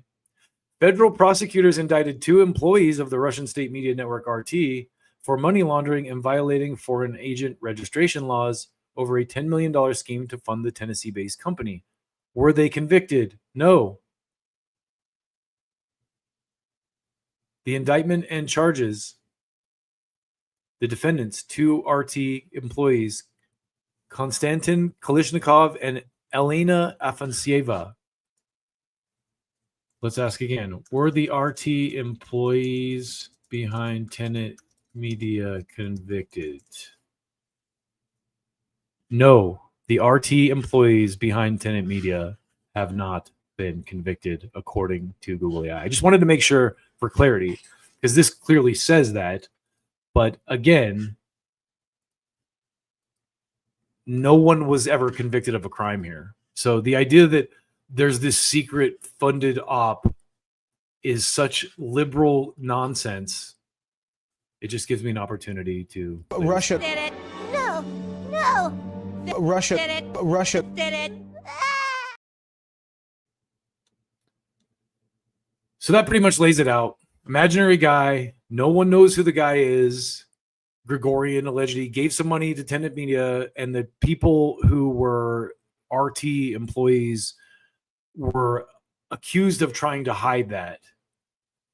And Lauren Chen and her husband started Tenet Media, and I'm sure they took the money going like, whatever. But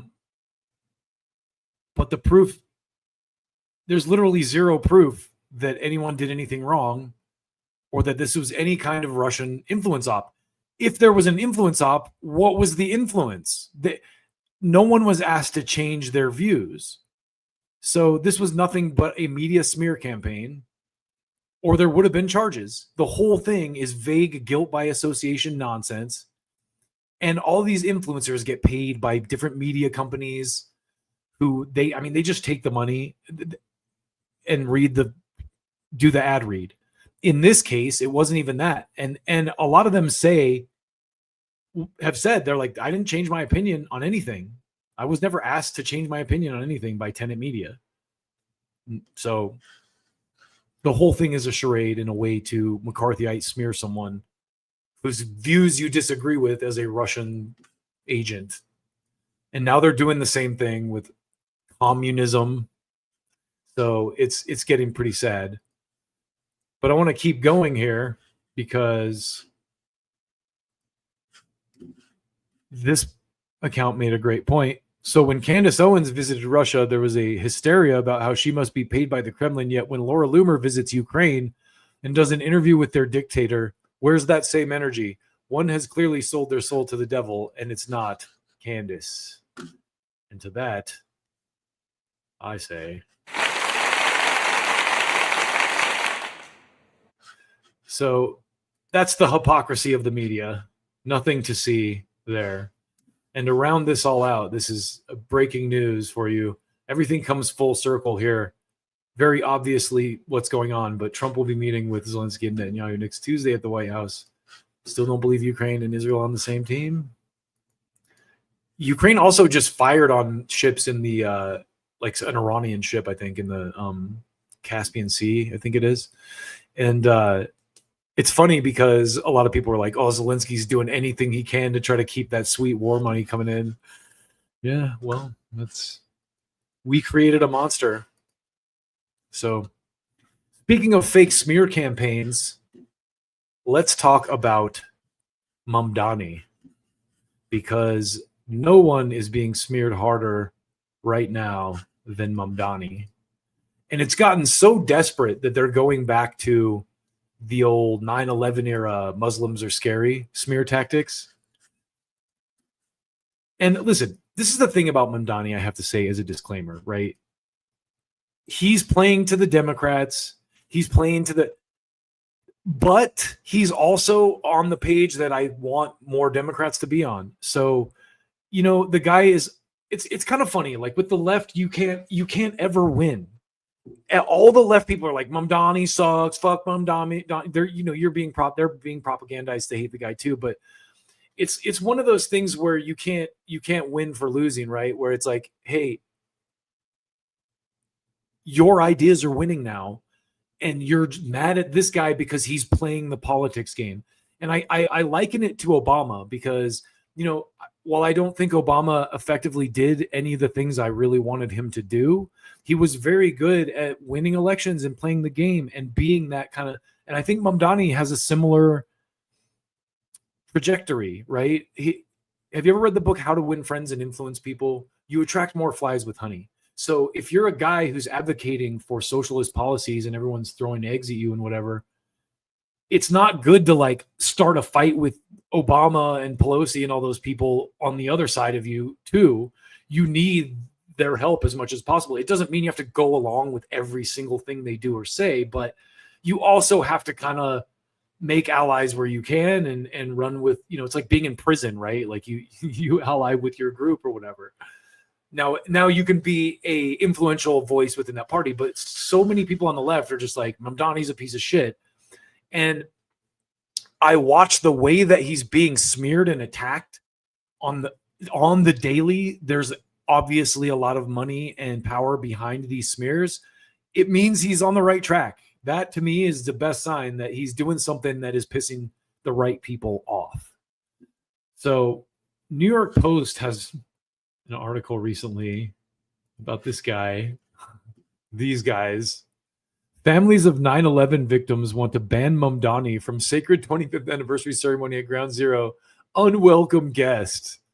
And this guy's holding up, what? Is that a picture of his wife that died or something, or his mother, or what? Like, it's, this lady made a great point.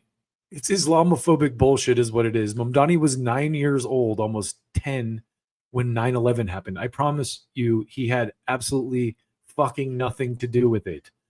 But again, this is, so I said this about Dershowitz the other day because Dershowitz was going off about Mamdani. Obviously, you know, when you have the moral clout that Dershowitz has, you deserve to be listened to. But when you're on the same page with Dershowitz, these people, this is literal stochastic terrorism. What these people are doing is they're this language about Mamdani, this like harsh, like scary language, is designed to get someone to take a shot at him. Now, listen, the Democrats did the same thing to Trump from the left, you know? So it's now par for the course, I guess, in politics that your opponents are going to, you know, use language to activate violence against you, designed to activate, like your opponents. Let me rephrase that with my complete thought. Your opponents are going to utilize language that is designed to activate violence against you. That is the political reality in America now. And that's exactly what's happening with stuff like this, like trying to tie him to 9/11. First of all, no one even believes 9/11 was done by Muslims anymore, unless they're boomers who watch Fox News, maybe. But even that's a dwindling majority. No offense, boomers either. There are plenty of boomers that are wise to the game. So I hate to be ageist and defame boomers because I know plenty of boomers that are like, this is fucking bullshit. So cheers to you, boomers. But you know these smears are nonsense because of things like this. Trump just offered to give Saudi Arabia nukes. And this lady, Amity, here sums it up so well. 15 of the 19 hijackers on 9/11 were from Saudi Arabia. Iran, we want to enrich uranium. Trump, no, you're terrorists. Saudi Arabia, we did 9/11 and we want to enrich uranium. Trump, okay. It's so ridiculous. Then you have Jared Kushner's dad threatening to leave New York because of Mamdani. And if you know much about Jared Kushner's dad, he's a convicted criminal. I don't want to go through the whole story, but it involves him like hiring a prostitute to like smear his brother-in-law or his sister's husband. It's a whole thing. I guess it gets deep in New York. And yay, listen, we've all been there, you know. But Jared Kushner's dad is not exactly a guy that I'm looking to for, you know, moral high ground. Let's put it that way. And folks, the reason I walked through all this anti-Mamdani hysteria from the right is to show you how it's being handled once again from the left or on the left. I would not consider this dude left, but let's go to it. Let's get to it with your boy, David Pakman. Now, I just want to pause for a second here because I would like to say this about David Pakman. That's a great shot right there to stop on. Whose eyes are very close together. I would like to say this about David Pakman. I don't know anyone at all who listens to David Pakman. I don't know anyone at all who cares about David Pakman or what he says. I wouldn't even know David Pakman existed if people weren't sharing these clips in my Twitter feed. So I have to believe that a guy like this, much like Sam Cedar or whatever these other fake leftists are propped up by Democrat money to do what David Pakman is about to do right here. Let's listen. The Democratic Party is showing the early signs of the same disease that destroyed the Republican Party. Republicans back in 2010, their leaders laughed at the Tea Party. The left and Democrats can't make the same mistake. There is a small group of far left extremists gaining influence inside youth groups and party organizations. There was a college Democrats convention, which I was actually invited to participate in, and I couldn't make it. Hassan Piker was dressed like Mao, and I guess Destiny tried to show up, and he was banned from entering allegedly because the Mao-dressed Piker didn't want him there. Republicans are going to put these clips everywhere. Like people seem crazy when they see this stuff. And this, okay, I just want to pause here because this is the same tired argument these Democrats have been making since I was like 9 years old.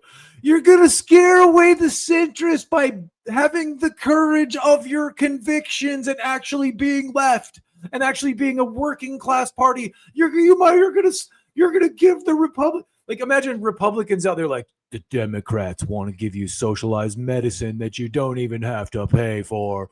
Oh, that's so scary. Whatever will we do? Guess what, you guys? Democrats want to have paid childcare and paid family leave forced on businesses. Can you believe it?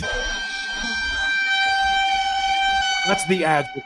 That's the ads that David Pakman here is worried about Republicans running. Ladies and gentlemen, these Democrats want to stop bombing women and children in a foreign country with your money.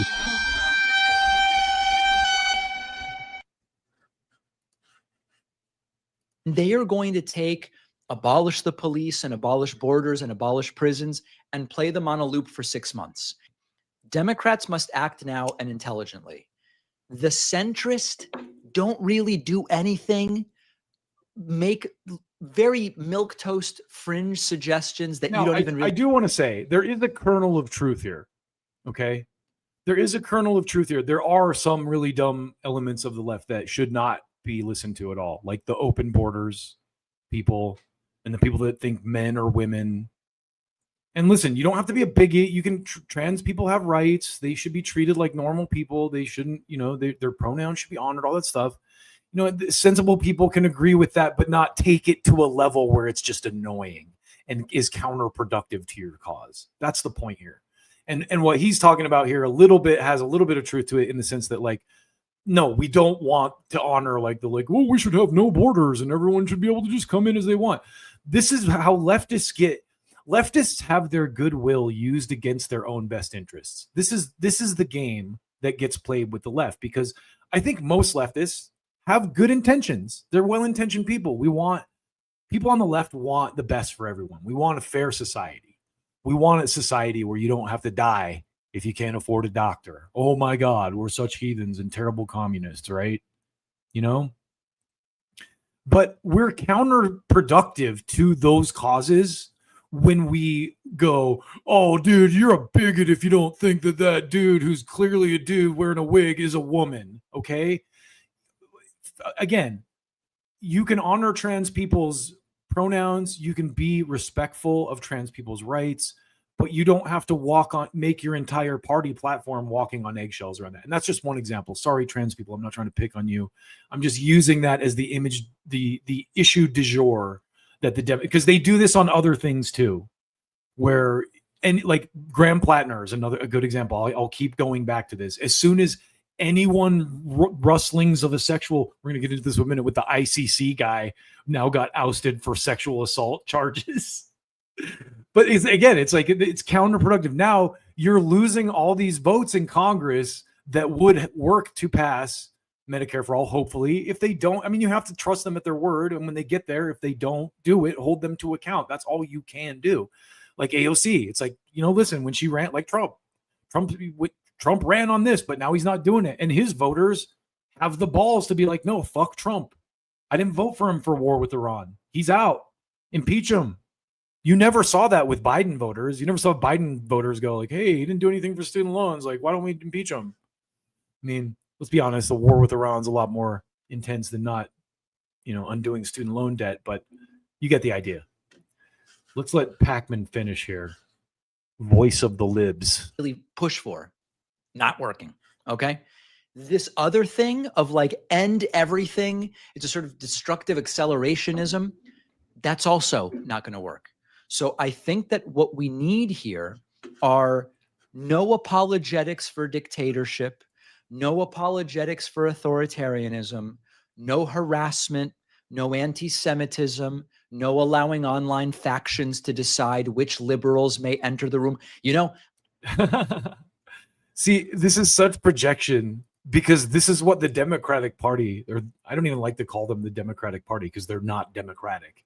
It's a very Orwellian name for their party. I realize now why conservatives call it the Democrat Party, because it's not democratic. Clearly, that's fake advertising. But these guys project. He's accusing lefties with legitimate policy positions of being purists and blocking out corporate Democrats from the debate who will never be on the side and will only water down the policy debate, which we've seen over and over. Obama got elected on public health care. What did he do? Mitt Romney's plan. Was there a public option? No. Why? Because they're all corporate money puppet pigs at a trough. That's it. What are you going to do? A lot of those in the lamestream media, they don't want to hear that. Thanks, Sarah. Appreciate you. Let's let Pacman finish. He's got a couple more seconds here. What would I even have been allowed at that college Democrats thing? They invited me fuck months you. ago. I don't know. I mean, I couldn't go, so we didn't find out. I've said before, I've never been a Democrat. I don't care about the Democratic Party. Really? Beyond. Really? Okay. This is like Kyle Kalinske level fucking Machiavellian nonsense. You don't care. This entire argument is about the purity of the Democratic Party, and I don't really care about what Democrats need to do is get these lefties out. I don't even care about the Democratic Party. What do you look at me for? I don't even care. What the fuck is going on here? Look at this. Yeah, kind of looks like Macaulay Culkin a little bit. Don't you think? You think Pacman looks like he could be one of the Culkin brothers a little bit? No offense, Culkin brothers. You're way more talented than this guy, but I mean, I couldn't go, so we didn't find out. I've said before, I've never been a Democrat. I don't care about the Democratic Party beyond who offers the better candidates, and usually it's Democrats over Republicans. But we've got to make sure that we don't allow that party, if it is the vessel, at least for now, to something better than what Republicans are offering, to be hijacked. Yeah. See, that is the greatest allied move right now. And I've been hammering on this point across multiple episodes. The Republicans are going to lose in the next election cycle. So the move now is to make sure that all the Democratic candidates that are lined up to enter have the correct views on what we need to do in the Middle East. And David Pacman is part of that effort. Hassan Piker, maybe not, and again, do I like Hassan Piker? Do I think he's a great voice of the left or whatever? Not so much, but he's better than David Pacman. You know what I mean? And this whole like Mao Zedong, like the people like freaking out, like the scary, it's the same thing they're doing with Mamdani. It's stochastic terror. It's designed to get people lathered up to a point where someone's going to try to like see Hassan in public and take a shot at him or something, which again, the Democrats did with Trump too. So whether or not his attempts have been staged now there's been so many of them. You're kind of like, okay, now it's hard to believe any of them are real. Trump. Yeah, I think you beat that horse to death. You beat that horse back to life, actually. But this is what's going on with the Democratic Party. And I just have to get real with the Democrats because, again, fuck the Democrats. I don't care. I'm actually glad they're doing this because I hope their party continues to crash and burn. But Graham Plattner was a leftist. Graham Plattner was a guy who policy-wise, politically, aligned with real leftists. He was a guy who called himself a communist. He was a guy who said all cops are bastards in Reddit chats. He was a guy who was vocally against Israel and the Gaza situation. And as soon as a sex claim comes out, everyone's like, "Oh, get him out of here! The holy sex thing has been violated." Not the sex, you guys. Not the sex. Lament for my cock, sore and crucified. So what's going on here is they're going to be doing the angry Bernie bro routine again. That's what Pacman is trotting out. It's a new version of this. This is an actual article from January 31st of 2020. They did this with Plattner. Plattner is so angry of a Bernie bro he'll even grape a woman. But this is the tactic they use. The Sanders online army resembles President Trump's most ardent. And this is what they're doing now. Pacman just compared it to the Tea Party. People who want health care are just like people who want to cut the government down to size. It's like, what world do you live in? Because the safe, comfortable, it's not going to work anymore. And even if, let's say that a bunch of Democrats do get elected, what's going to happen? Are they going to change anything? Are they going to alter the status quo whatsoever? No. You can see how the Democrats are going to act once they take a majority because they're doing it now. When the Republicans are in a minority and something that they want passed, comes up, even if they're in a minority, they'll do everything in their power to pass it. They'll stomp on the floor, filibuster, shut the government down. Democrats like, "Oh, guys, I'm so sorry. We just didn't have the votes to stop the women and children from getting American bombs to the face. Sorry. Our bad." Yay! Oh my God. So they're doing you're a racist thing. They're going to split because they know that works with the Democrats. They know the claims of racism. So check this out. Farmington School Board member Angie Smith says she's backing Stevens because she believes she will represent everyone, not just one race. You have to know how to work the room. You don't just come in here speaking Arabic. Don't come out with your Arabic music on. And you're from Farmington? Hi, I'm Angie Smith. I'm from Farmington Public Schools. Top vote getter for Farmington Public School Board. Been on the board 11 years. I am supporting Haley Stevens because she's that candidate.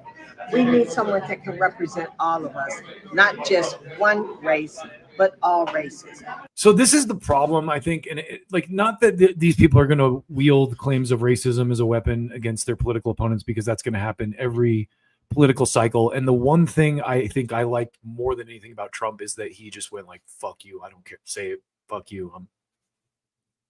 Whatever. I'm a Nazi. I'm a racist." Then it's ineffective. Then people go, "Oh, okay. I guess that's not going to work." If you spend the rest of your time, "I'm so sorry. I apologize for the thing I said 20 years ago when I was 15 that you dug up. I'm so sorry." That's not how you win elections, guys. And so with people like this, it's like this woman is clearly a status quo protector. And that's the obstacle in the Democratic Party that exists, is the people, the Hillary Clintons, the Hillary Clinton staffers, the Neera Tandons. Those people they'll call you a racist. They'll say you raped them. They will use anything they can do to maintain their position. And the left is going to have to fight dirty against these people, because there's no way you're going to win if you don't. You're going to have to flip this around somehow. So they call us the dirtbag left because we're the left that actually cares enough about our positions to try and make them a reality, regardless of the smears and the tactics or whatever. So I also, I'm not saying like go attack this lady or whatever. Like, she's saying what she's going to say. She's using she's clearly she's on some board, so she's a homie with Stevens here. So she's going to play the race card in her defense. against the Arab guy. Like I love that. It's like, well, I'm a black lady, so it's okay for me to be racist against the Arab people. It's like she's using like the same thing white people used to do. Those black people and their loud music in my neighborhood. Oh, they're playing their black music. She's like, their Arab music. Oh. But it gets better because they are going to actually try to do the sexual assault thing to a devout Muslim guy as well. And they're being very, oh, wow. Did she take it down? Did she block us? Oh, she deleted it. Oh, wow. That's hilarious. So she deleted the post. So originally this guy, I wish I would have screenshotted it now. Maybe I didn't screenshot it. But basically, he says Democrats love to trot out mummies like Clyburn because it allows them to cloak themselves in the moral authority of the civil rights movement on behalf of Israel and insurance companies. But another huge benefit is that they can turn the racism dial all the way up. So what this lady has said is she said something about how Syed's language, Abdul Syed's language, was abusive. Like she was basically, it was like one of those low-key, subtle like attempts to smear him as abusive towards women because he said it and it was so, if you saw the video that she had attached to it and stuff, the claim was like such a reach. I bet she was getting wrecked in the comments, and that's probably why she ended up deleting it. But I want to close this segment out with the take of the mighty Max Blumenthal, who says, in response to Mark Dewitzer, Mark Dewitz says, "My take is Mamdani bears direct responsibility for the incitement that makes violence against Jews, like the recent stabbing in LIC, more likely. Political leaders must be held accountable when their words fuel hatred and create the conditions for violent attacks." That's why I think we should indict Donald Trump for telling the Iranians that he's going to destroy their society and send it back to the Stone Age, because I'm Mark Dubowitz, and this is how I talk.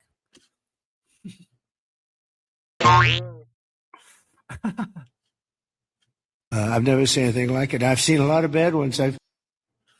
Max says, my take is Israel is running the most aggressive and malicious foreign meddling campaign in history to target an elected U.S. official. That is the God's truth about what's going on with Mamdani. And I want to kind of also pivot here for a second to the difference between Republican and Democrat voters, because Mamdani is living up to the will of the people that actually voted for him. And I think that if people don't live up to the will of the voters that elect them, they deserve consequences. And here's a good example of that. This is Ryan Mata retweeting Trisha here. She says, "I believe this man to be the greatest fraud ever perpetrated on the American people. I say this as someone who walked the halls of Congress for him 3 times. I attended 42 rallies, became a state delegate, then a national delegate." And Ryan says, "There are millions of us just like Trisha." Where is that energy from the Biden voters? Where was that energy from any from the Obama? Well, a lot of Obama's voters went elsewhere, to Bernie Sanders and then to Trump when the Democrats skis the primaries the first and second time. But this is the energy you're getting from Trump supporters, from real legit Trump supporters. They're ready to overthrow the government again. Now, I want to also share this sentiment with you. This is, again, another good example of what I'm describing here. This is the Patriotic Blonde. Y'all do realize that the Declaration of Independence says we're required to remove this current government, right? And this is the reason I want to remind you guys that there was a total freak out over January 6th. And they quickly tamped that shit down to prepare for something like this, where it's actually warranted. But let's keep going. Here is, on the other side of the coin, the other side of the spectrum, your boy, my friend of the show, friend of someone who I value, whose opinion I value, always, Ryan Knight, power to the people. He's basically saying the same thing as the right-wing Trump supporter was saying. When your government commits a blatant act of treason by integrating its military with the military that just committed a genocide, it means it's time to abolish your government, which is a right given to the American people in the Declaration of Independence. Ryan sounding like a patriot over here. Where my patriots at? To my communist brother, patriot. Ryan, look at that. Proud socialist and MAGA girl have the exact same take.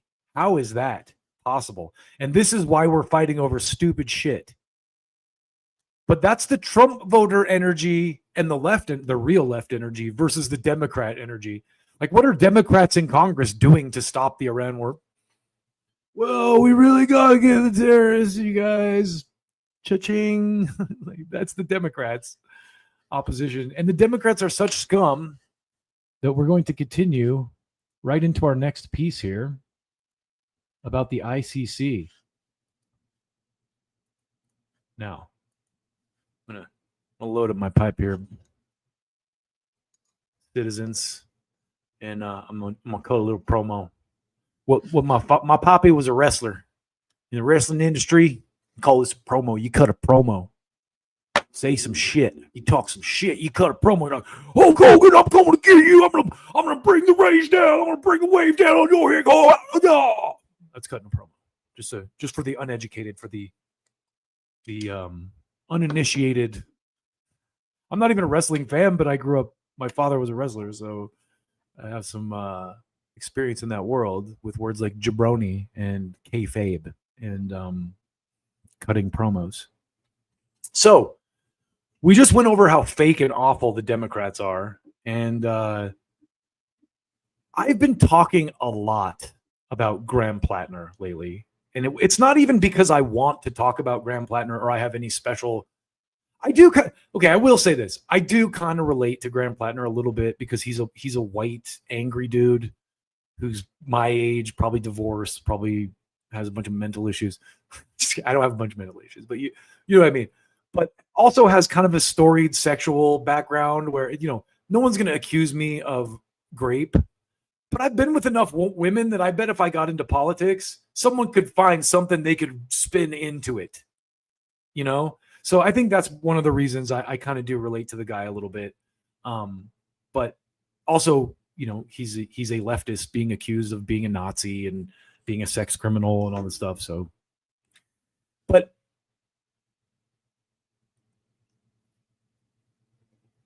the tactics that were used to get this guy removed from polite debate are the tactics that work on the left, which is why you see them doing it all the time.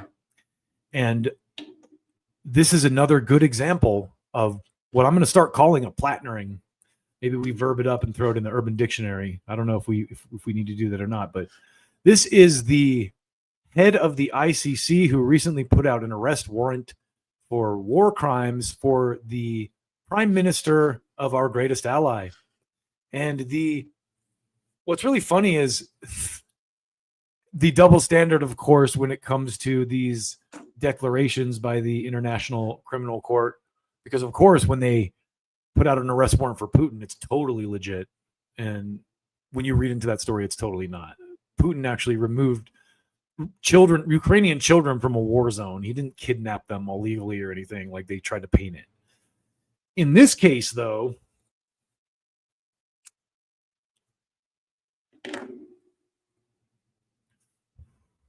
USA is like, we can't be having that. So let's read this. This is Karim Khan. Karim Khan, the president of the Pakistani origin Muslim prosecutor of the International Criminal Court, who issued an arrest warrant for Benjamin Netanyahu over war crimes, has been removed from office due to grave sexual misconduct allegations. All join now and lament for the death of my cock. Yeah!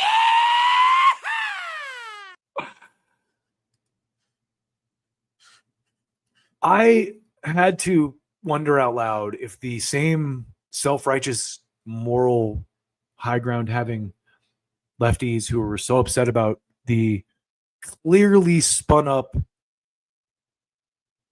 sexual assault allegations against Graham Plattner will react the same way to these clearly spun up sexual assault allegations. Maybe they will. At least they're consistently dumb if they do.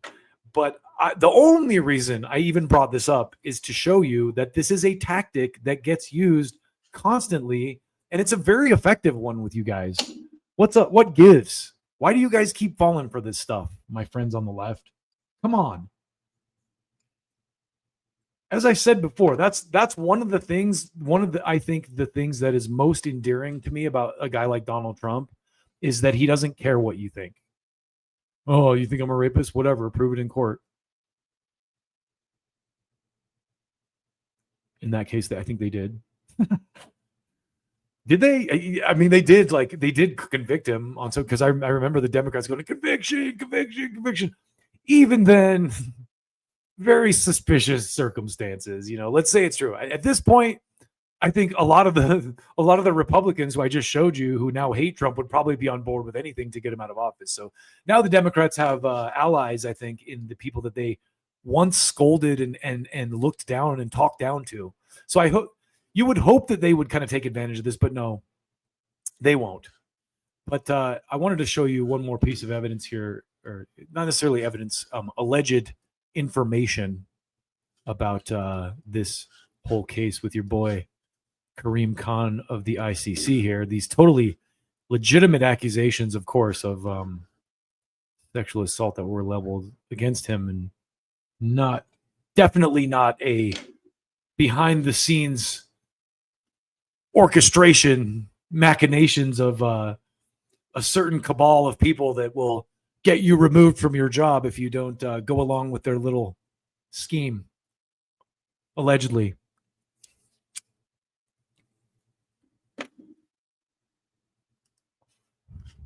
Of course, our greatest allies were behind Kareem Khan being ousted, because anyone who dares challenge the status quo must go. And here we go. Against the backdrop of the dismissal of International Criminal Court prosecutor Kareem Khan, a senior greatest ally official tells me that Foreign Minister Gideon Saar played an active role in efforts to advance the move. According to the official, Saar oversaw a dedicated task force and employed intensive diplomatic efforts aimed at securing Khan's removal from office. This guy's like, we know. Khan may be gone. Warrants against Netanyahu and Gallant issued by an independent panel of ICC judges are not.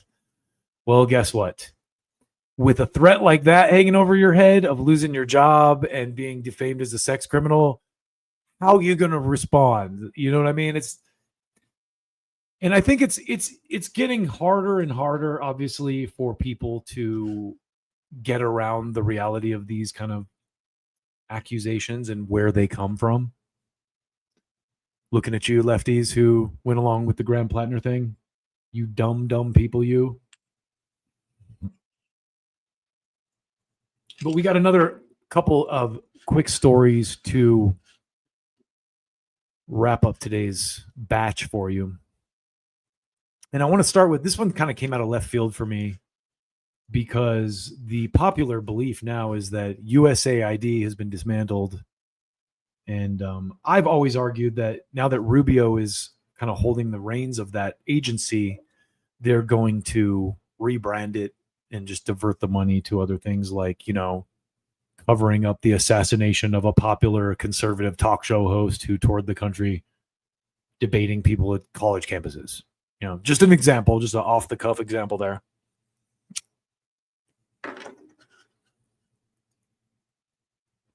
But the NED, if you know anything about them, is a cutout of the CIA and kind of maybe a subdivision or a piece of USAID that really focuses on regime change, color revolutions.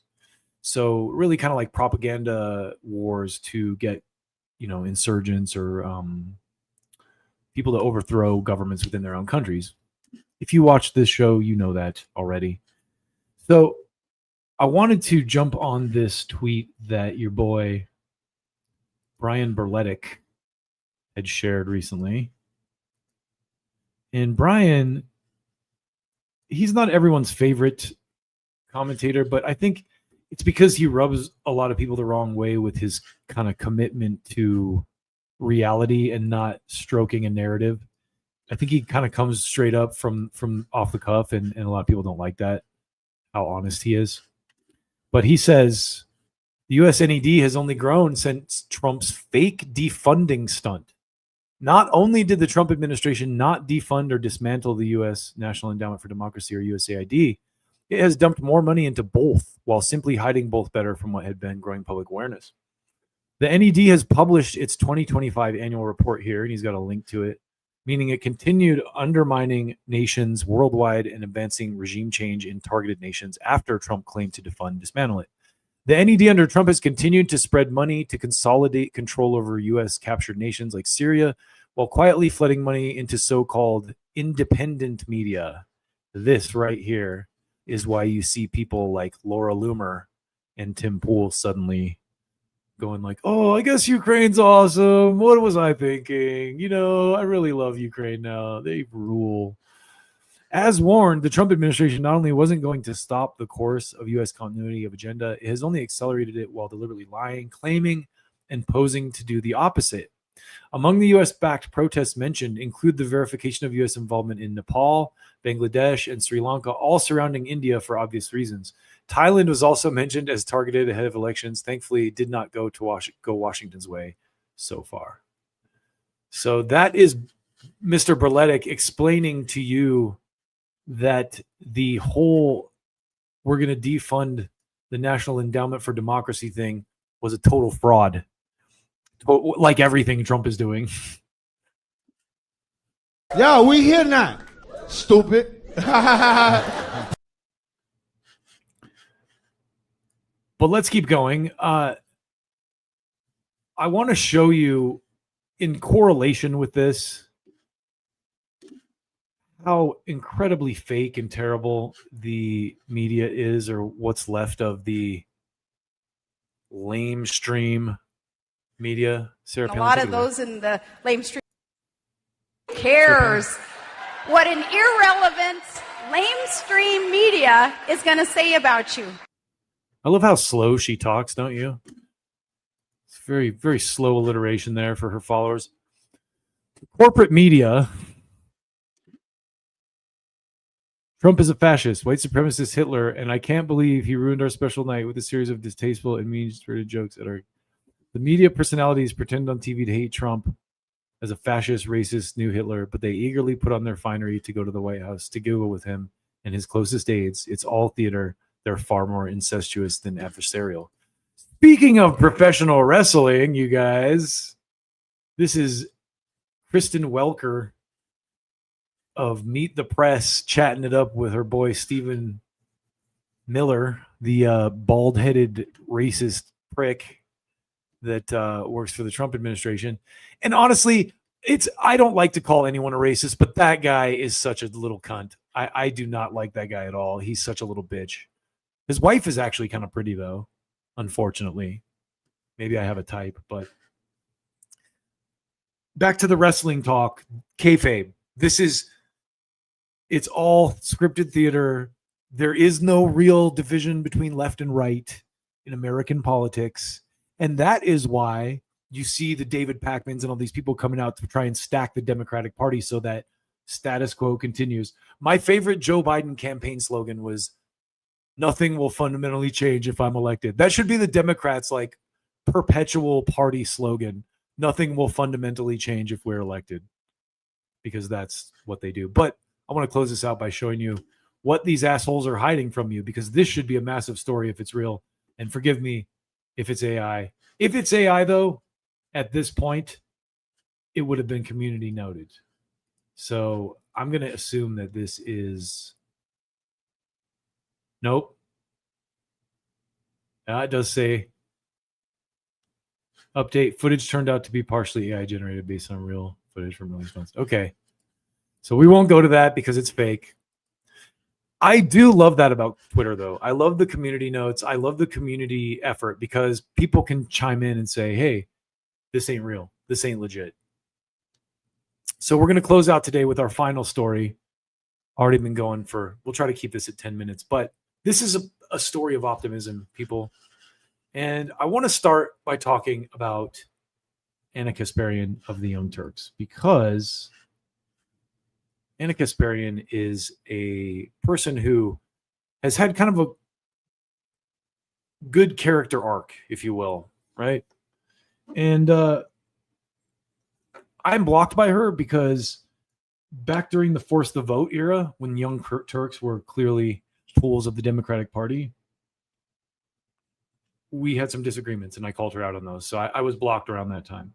However, I'm very happy to see that Anna has kind of evolved and has now become, one of the loudest anti-greatest ally voices in leftist kind of podcast circles, which is crazy. She's Armenian, so maybe that has something to do with it. Armenia is real close to Albania, so you got to love that. But I say this to kind of preface this, what I would say is good news, that I see a new anti-war coalition developing between lefties and righties. And I mean, I've seen it for a long time. I've been part of it for a long time. Remember the Rage Against the War rally and stuff like that? But what's good now, guys like me, people like Jimmy Dore, obviously I'm unrecognizable. I don't have anywhere near the audience of Jimmy Dore, but I say people like me, the dirtbag left, the Bernie people, we've kind of all been on this page for a long time of like, look, I don't care what your other views are. If you're against our greatest ally and all the funding that's going to hurting women and children in our name with our money, let's work together to fix that issue. And the anti-war coalition, I think, is starting to develop because people are starting to see, people who are paying attention anyway, are starting to see the similarities in dynamics between what's going on in Ukraine and what's going on in Gaza and what's going on in Venezuela to an extent, but like not as much. Just this all ties together. And I think now, the lefties, I think, have always kind of, at least the real lefties that aren't like Democrats, have always been on this page of like, no, we learned the lesson with Iraq. No more forever wars. No more. Over time, the Ron Paul guys came to the table. Ron Paul came to the table, and there has been this like very vocal anti-war right movement. And I think maybe those libertarian people were probably always there while the left was still kind of on that page, but they were much more in the shadows because, back in those days, the internet wasn't as prominent. You probably didn't see as many left libertarian type thinkers. I definitely always ran with libertarian people regardless, because my whole thing was freedom of choice, freedom of thought, freedom of expression, all that kind of stuff that makes America great. Now, the Make America Great Again people are on the same side as the, human rights people who have all people like Max Blumenthal, who have been against the Gaza thing for a long time because of the human rights situation. But now there's a dynamic where that's taking away from America First, or Make America Great Again, if you want to still call it that. I think that's the carcass of a movement at this point. It's been co-opted and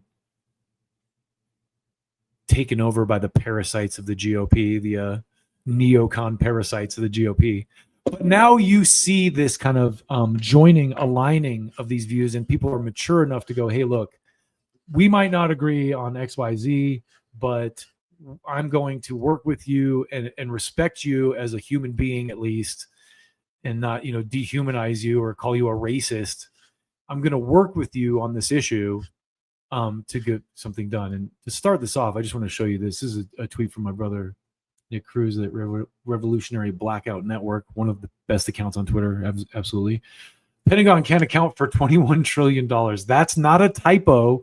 And yet somehow we can't afford to end homelessness. There's no money to end hunger, no money to end poverty, no money for healthcare, no money to ensure every person has basic human needs met, no money for anything but corporate welfare and war, which deserves it. And now you have these convening political forces with the, libertarian right and the anti-war left, and you have a new anti-war coalition forming. And I recently saw Anna Kasparian popped up on American Conservative with your boy Harrison Berger. And I want to just play a little bit of the intro to this just to show you why I'm optimistic about what's going on, because I thought this was a beautiful thing. So let's welcome to Tack Right Now, the podcast from the American Conservative. I'm your host for today, Harrison Berger, correspondent, and I'm here with, and I'd actually like to introduce for the first time on our podcast, the newest member of the American Conservative team. His name is Luke Nicastro. He is our newest senior editor who actually has and owns assets. I'm wondering important issues in the obviously there's more, that there's really other categories that are probably more relevant for grouping public opinion. And, I hate to say it, but I think that age is really one of them. When you look at something like support for Israel, the endless wars that we're fighting on their behalf, it's largely a boomer phenomenon. Younger voters, and you look at polling on this, you cover it on your show extensively, younger voters in both parties reject it. And then obviously there's all sorts of financial divides between younger Americans and older ones in terms of who actually has and owns assets. I'm wondering if you agree on this just generally, and if you think those left-right divisions are just much less relevant today than they used to be. I'm honestly beginning to realize how irrelevant and manufactured those divides have been for a long time. And it's because if you just step away from the two political establishments, Democrats, Republicans, if you ignore the way stories are framed in legacy media, and you just pay attention to where the hearts and minds of the American people are, you'll realize that there are big agreements on the biggest issues, the most important issues in the country. I watched your interview with Tucker Carlson. I really appreciated it. I thought that it was a great interview. And what I loved about not only what he said on your show, but what he says on his own show on a regular basis is he's kind of gone against the grain when it comes to the type of marketing the mainstream Republican Party has done for themselves and what they represent, what they stand for. I was always under the impression that Republicans don't care at all. The right doesn't care at all about the financial well-being of the working class. But that's clearly not true. It's clearly not true that every conservative, every Republican would like to see more deregulation to the detriment of the American people. And so this is one of those issues too, just a quick sidebar, where it disappoints me because the left gets caught up in the racism stuff against Mexicans, like not wanting people to flood your country and take cheap labor jobs is like racist against Mexicans, so that again, it's this thing. The left always falls victim of this when their goodwill gets weaponized against them. Because I do think that the left has good motives. I think the motives are good. Like, they don't want people to be racist. They want Mexicans to have a good life. I do too. But I also, have some rational sensibilities, and you can't just have open borders and still have a system that can adequately take care of everybody, Anyway. He's been a voice that's kind of cut through some of the stereotypes. And that's important. But people in media who do that are very, very rare. And you can see why they're rare. I mean, the attack that he's dealing with right now is pretty intense. Yep. Now, putting that aside entirely, foreign policy and affordability are the two issues that are the most important and where you see widespread agreement among those on the left and the right. Now, you're right. If you just focus on older Republicans, they're certainly more in the pro-war camp. They're certainly in the more pro-corporate camp. But that is changing. It's changing rapidly. And when you look at young people, I mean, it is shocking to me how many young conservatives have gone out of their way to defend Zoran Mamdani, which I would have never expected in a million years. Not because they necessarily agree with his economic policies or anything like that, but they understand where the attacks are coming from, why he's being attacked, and they know that it's due to the fact that he is one of the rare politicians who speaks out against Israel's genocide in Gaza, Israel's undue influence over our government. And I love to see that. I want to see more unity in the country. I see myself as someone who fed into the divisions because I was ignorant about how much I was being influenced by the way things were framed in the media. But now I'm trying to be better because I really, really think it's important to save this country. If we keep going in the direction we're going in, we're $40 trillion in debt. We have depleted our military assets, our missile interceptors, our missiles. It takes years to manufacture interceptors and missiles. Especially when you have a system as corrupt as ours. But Anna's always been pretty, lefties know we've always been smitten with Anna, but very cool to see her take this kind of position. And she talks about Tucker Carlson. I actually have to give total credit to Tucker Carlson, because I think Tucker Carlson was kind of the media personality who made this a thing. He was the first guy who I saw, that came out and said, hey, I'm willing to admit I was wrong about some things. And that, I think, just goes a long way with people, because no one's ever constantly correct. So good on Anna. I've said this before. I really hope that the Young Turks trajectory veers towards reconciliation with Jimmy Dore, who they viciously smeared with a sex accusation. Ironically, Jimmy Dore got the sex smear treatment from the Democrats, from Anna Kasparian. Don't you think? Oh my God. So that's the one thing that I still hold over the Young Turks' heads as an honest person. I respect Anna's, journey, and I'm glad that she's on the page that I'm on now. Very happy about that. We've been on for a long time, guys. Right? Hey, better late than never. And so maybe she'll unblock me one day, but that's my take on Anna, basically. Once her and Cenk, really, Cenk's been the same way. He's really come around too. And both of them have been on Tucker Carlson now. But again, the last piece for me, for them to win my respect back, is they need to reconcile with Jimmy Dore, because that was low what they did to him. They try to sex smear Jimmy Dore. They try to Plattner Jimmy Dore back in the day before Plattner was even a thing. Try to Plattner my guy Jimmy Dore. Don't Plattner Jimmy Dore, Anna. All right. I also wanted to show you that this is Alex Jones, far-right commentator Alex Jones. Imagine if Iran bombed and destroyed the Golden Gate Bridge in California. What would you call the act? The USA, Israel, the aggressors, bombed and destroyed Iran's tallest bridge, the B1 bridge. This will only unify the Iranian people against Israel and the United States. This is not what Trump ran on, and this is not what we voted for. And Alex just retweeting himself saying, this is still an important question. So you see this new coalition starting to form. And they're going to do everything they can to throw a wrench in it. They're going to Plattner a bunch of people and smear everyone as a sex criminal and an anti-Semite. Whatever works. A Nazi, if that works. Oh, Nazi tattoo! Ah! You got a Nazi tattoo! Woo! I like that song. Yay! Oh my God! He did a sex crime! This is my favorite word that pops up in these sexual assault. Unsettling. He did some unsettling behavior. I like that song. Yay! Graham Plattner did he had unsettling. He said some things that were unsettling. Well, he needs to be dismissed from polite society and never heard from again, because that was unsettling. Hey, ICC, how dare you guys charge the prime minister of our greatest ally with being a war criminal? Wait, better yet, why is your president a sex criminal, ICC? We see what you're doing over there. I like that song. Yay! Democrats. I like that song. Yay!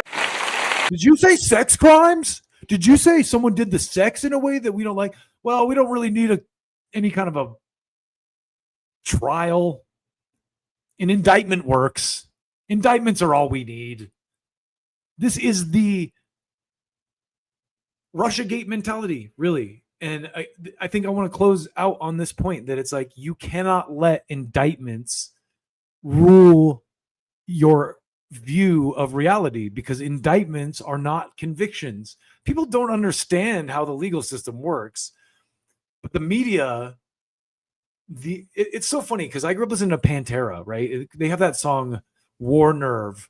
Phil Anselmo was like, every time the fucking pathetic media try to demonize me and judge what I was like, As a kid, I had no idea. Now that I'm an adult, I'm like, holy shit, these people are terrible. These people are terrible. The ICC guy got sex crimed out of a job without any, like, what? I don't even know who the accuser is.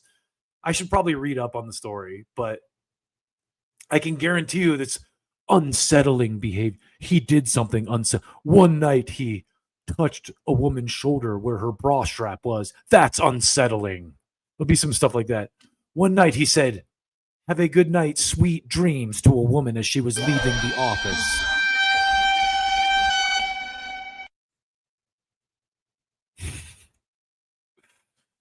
Stop it.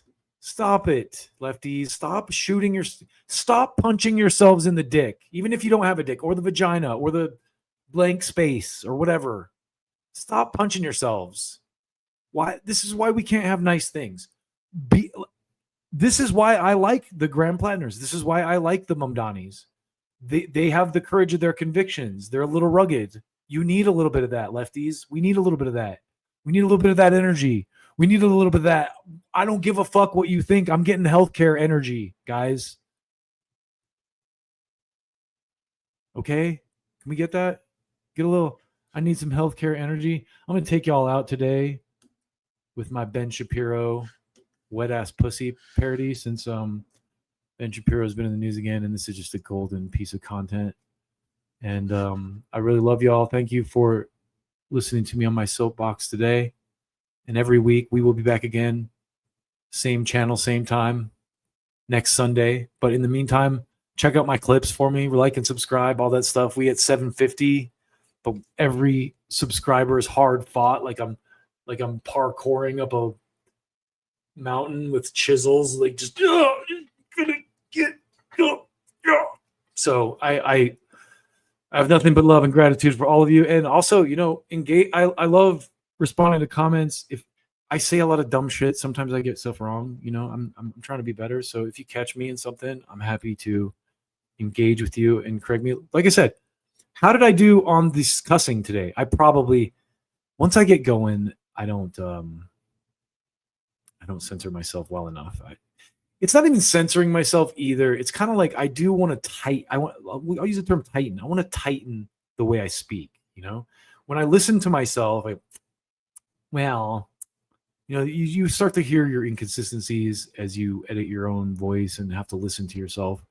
And so, for my sake and your sake, I would like to be more concise and better spoken. So I am trying to cut the fucking cussing down a little bit, but we do what we can.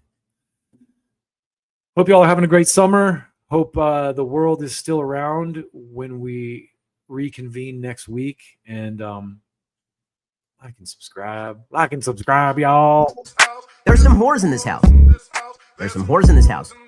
There's some whores in this house. Hold up. I said certified freak 7 days of the week. Wet ass P-word. Make that pullout game weak. Yeah, you effing with some wet ass P-word. Bring a bucket and a mop for this wet ass P-word. Give me everything you got for this wet ass P-word. Beat it up, N-word. Catch a charge. Extra large and extra hard. Put this P-word right in your face. Swipe your nose like a credit card. Hop on top if I want to ride. I do a Kegel while it's inside. Spit in my mouth, look in my eyes. This P-word is wet, come take a dive.